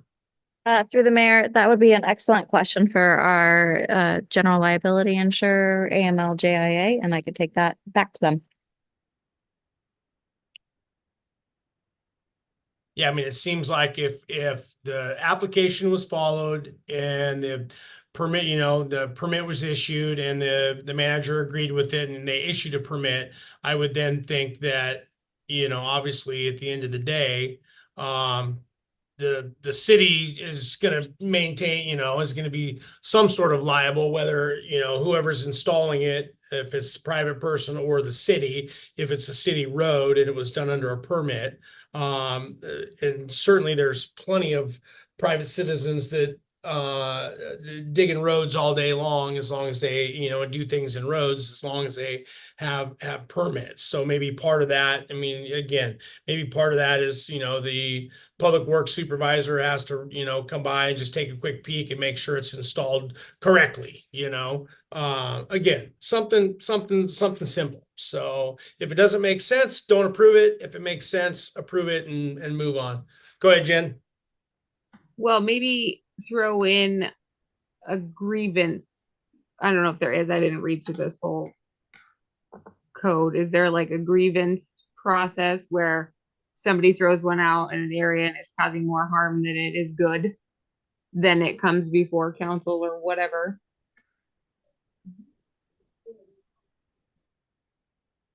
Yeah, that could probably even be part of I don't know if there is or not, but it could probably be part of if council has to be if something came up and it was that bad and council actually had to be the referee, then fine,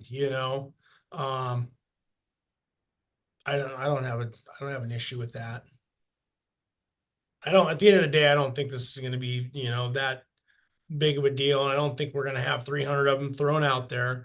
I think there's just there's some people that have little kids that, are unfortunately super close to the road and want to make sure that, there's some sort of device out there to slow people down.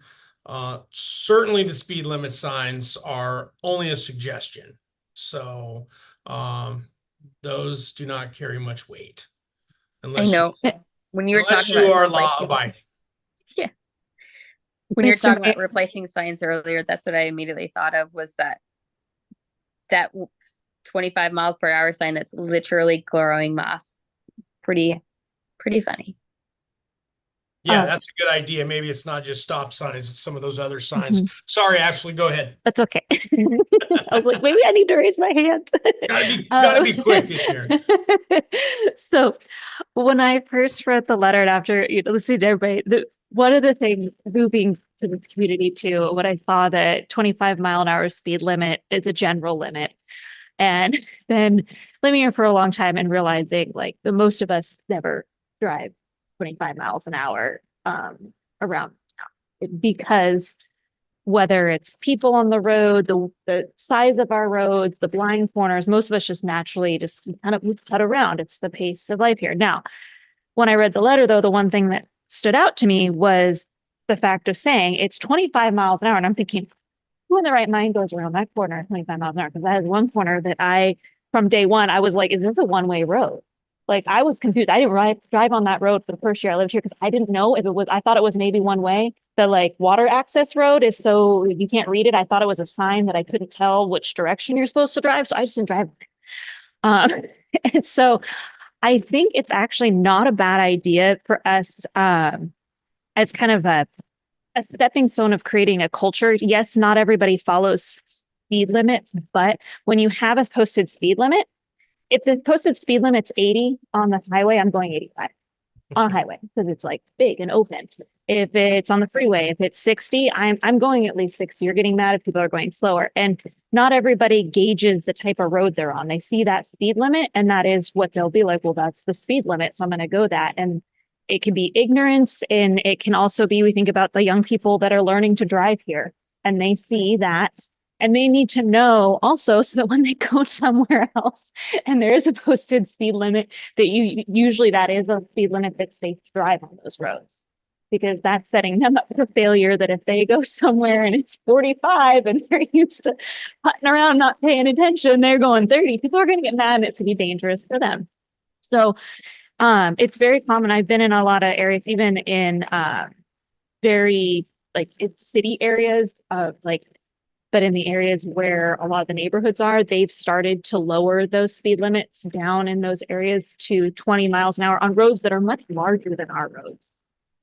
And so I don't think, since especially hearing the consensus of all of us are like, well, we don't drive that fast anyways, is maybe that's something to think about, is just a way to start that culture change.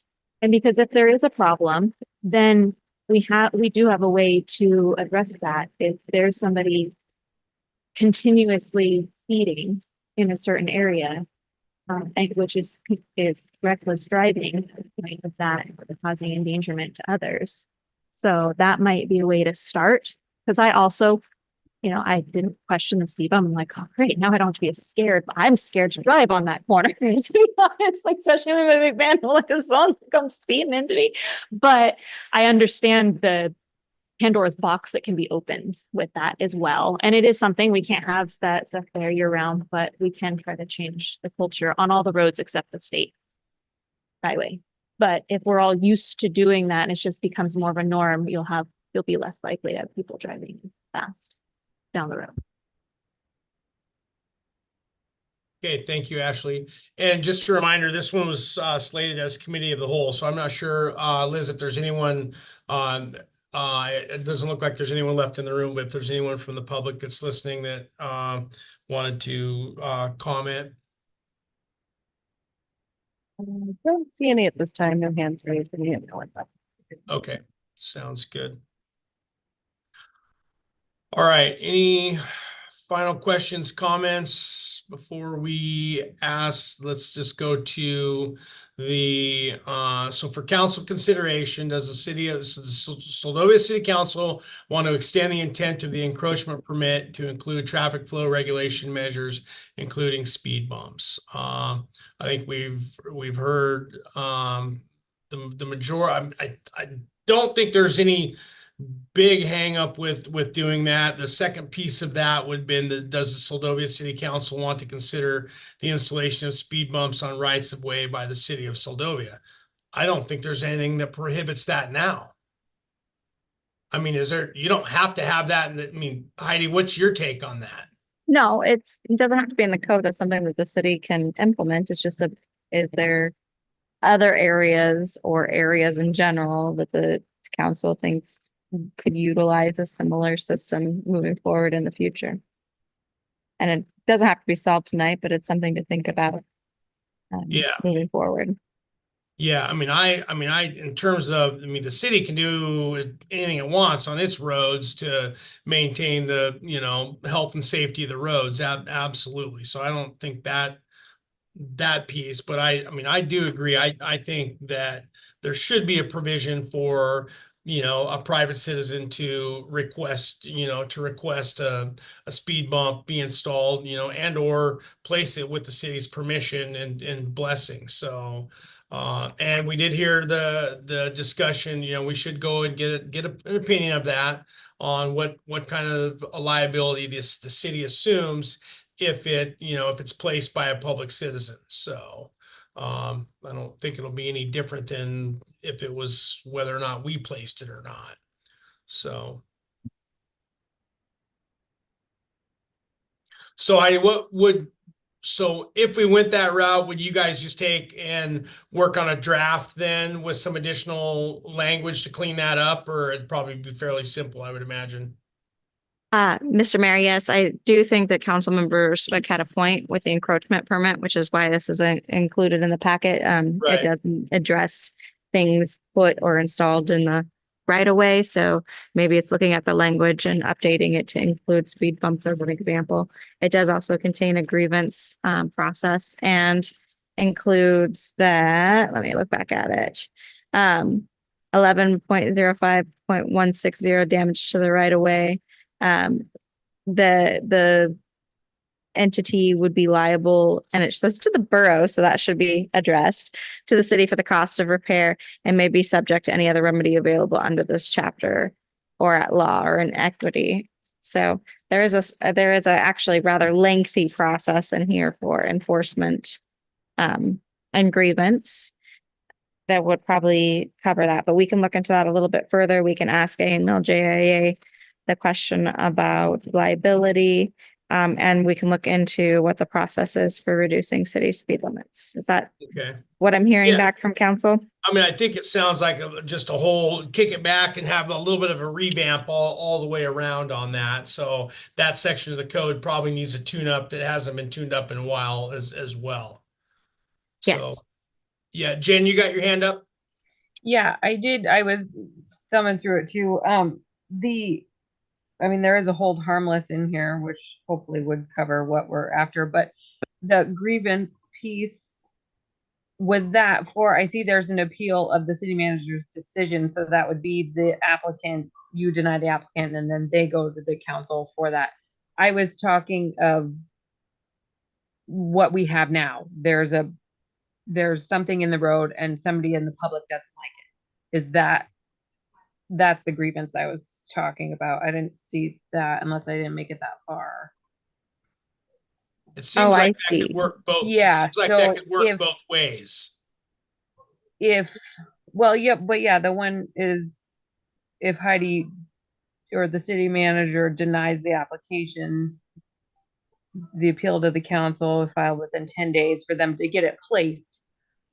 I'm talking about putting in something where the public can say, I don't like this encroachment, said encroachment, and whether they need to get a petition signed or say, so it's not one person against causing all this stir against a bunch of people. Well, that's what I'm saying. Could we just have the language cleaned up in there, Jen, to, I mean, make the grievance policy for both instances, basically? Oh, yeah. I guess. I just don't know if there's anything of that of the second sort that would need to be added in. Yeah. Heidi, maybe that's something that you could take a look at as well and just do a little more research on that piece. Yes. Okay. Okay.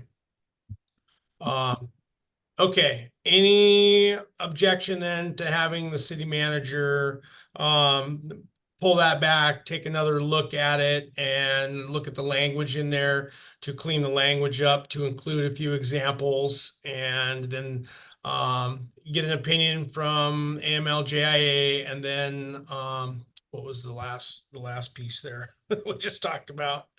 Look into reducing city speed limits. Yeah, the speed limits, and then the checking on the language for the grievance process. In the Okay. meantime, Yep, Mr. go ahead. Mayor, would you like me to send a letter requesting the speed bump be removed?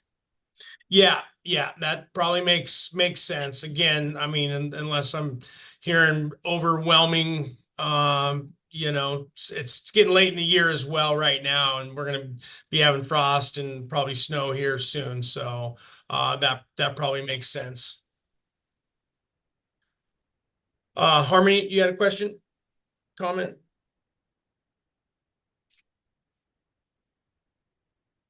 Nope, I think I was just trying to remind Liz that I made it back into the chat. Sorry. Oh, okay. I just saw your hand up there. So, okay. If you're good with that, are you good with that direction then, Heidi?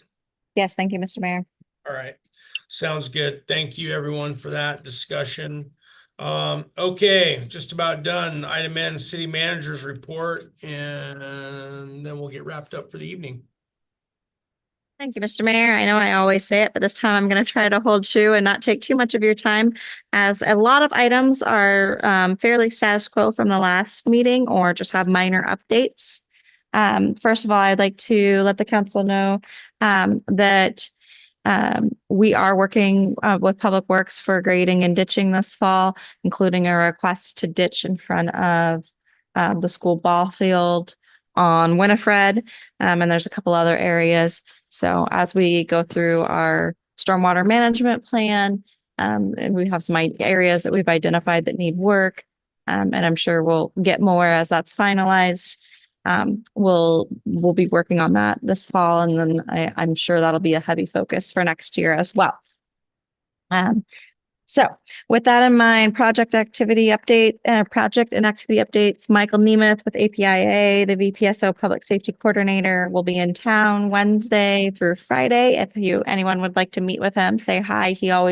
That's what he's coming down here for, is to shake people's hands and get to know everybody a little bit better. So let us know and we can help make those arrangements. Yep, that's this Wednesday. For the state legislative grant process, as mentioned in the meeting earlier, we're working to obtain quotes on asphalt. And the RFP was passed this evening by resolution. So that'll be issued tomorrow. Let's see what we can get for the rest of the material. Jackalope Bay dock replacement project. The rest of the geotechnical field inspection occurred last week. So now they'll write up the report. That'll go to Moffett and Nickel, which will go into the design and help with the permitting process. Septic lift station improvement project. The grant agreement was signed with DEC from between the city and DEC. We had an initial meeting on executing that grant, and sent the draft contract for construction to legal to be reviewed. I actually did receive that back today. There's a few stipulations from DEC that need to be included, so I'm layering those in and hope to get that contract out to Peninsula contractors tomorrow. Due to the delay in timing, we are anticipating now that this project may not commence until spring 2025 once the ferry is back in service. They're going to try everything they can to do it this fall, but there's a pretty serious lead time for American iron and steel products, which is a requirement of the grant. So we'll see. It'll be the timeline in the the timeline in the contract states June 2025. For the completion end of June 2025, and the contractor thought that was still very applicable. So we're just making steps slowly but surely. The city office and maintenance shop energy improvement project grant agreement has also been executed, and we've begun receiving quotes for the new shop bay door, which is very exciting. That's a small thing that we can check off because a lot of that work is being done in-house. So we'll do the door. We'll go for windows and thermostats and heat registers. The big one is going to be insulating the shop.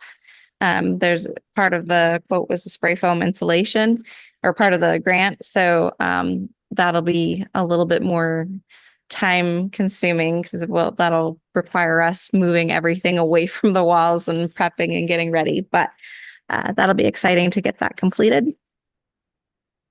Community development block grant. I mentioned this briefly earlier in the work session about the CIP. This application period is open now, and complete applications are due by December 6, 2024. If you remember, that was the grant that helped facilitate some of the improvements for this building. We applied last year for a portion of the raw water transmission line, and we did not receive it. I did put in the packet the eligible project list. So if you follow up with that, eligible project categories and activities, take a look at that. We'll have a discussion on it probably at the next council meeting. It requires a public hearing to request consideration or to request potential projects from the public, and looking at if there's a project that the public and council would like the city to pursue for this application period. The hazard mitigation plan has been reviewed by staff, and a public comment was provided during the public comment period. Those comments will be incorporated and the draft will be sent to FEMA for approval. Upon approval, the FEMA plan will need to be adopted by resolution and will be presented to the Seldovia City Council at that time. AMHS supplemental winter service. We've begun discussions with the AMHS on possibilities for supplemental service, what those may be. I actually just received an email back from Commissioner Anderson that they were working on an RFP for the region, and Seldovia will be included in that. He had asked what our primary concern was, if it was vehicles or passengers.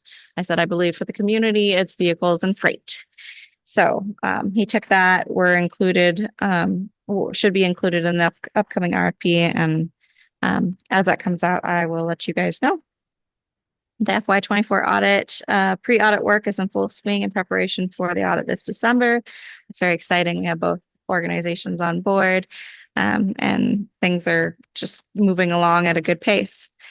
Again, another shout out for the AML Local Government Conference. It will be this December 9th through the 11th in Anchorage.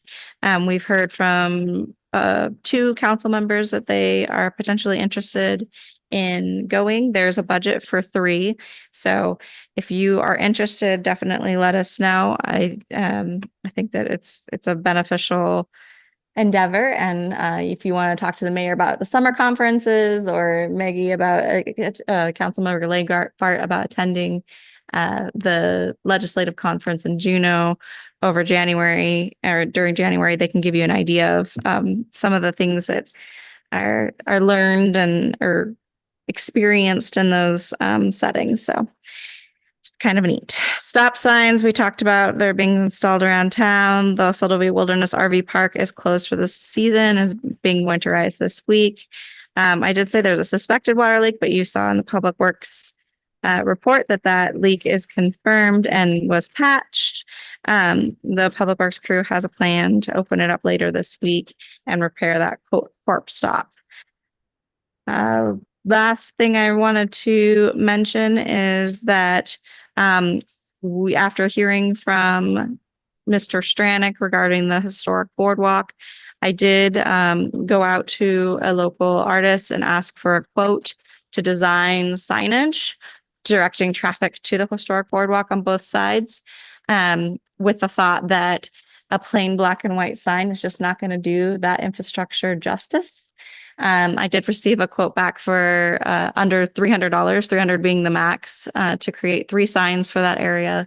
And so I'm working with that individual moving forward just to see what they can produce and hopefully get those ordered and installed. And with that, be open for any questions. Okay, thank you, Heidi. Any questions or comments for the manager?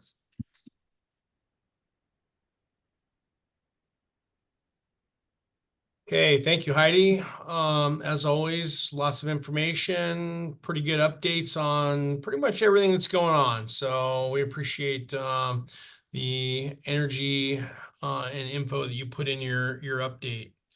Item O, informational items not requiring action. I know we don't have any here, but just to confirm, municipal election is next Tuesday, October 1st. Is that correct, Liz? That is correct. And early voting is open at the city office right now. Okay, and then I have one more question in terms of early voting for Sorry, the absentee in person early voting.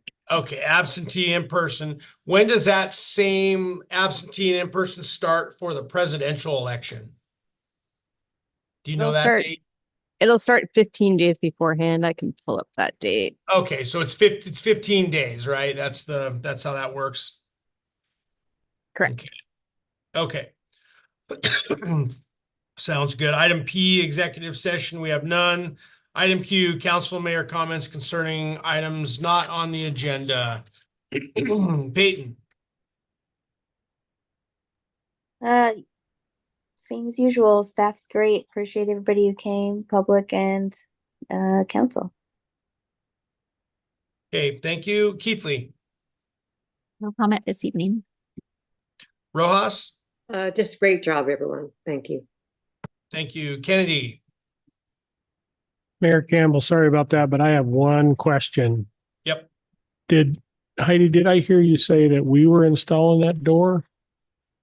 We're not installing that door. are No, we? sorry, we're not. We're purchasing it and they're installing it. But Okay. I, Want to make sure we weren't installing. I guess what I was trying to say in general is we don't have a contractor coming in and doing the whole project. It's being done piece by piece. Okay, perfect.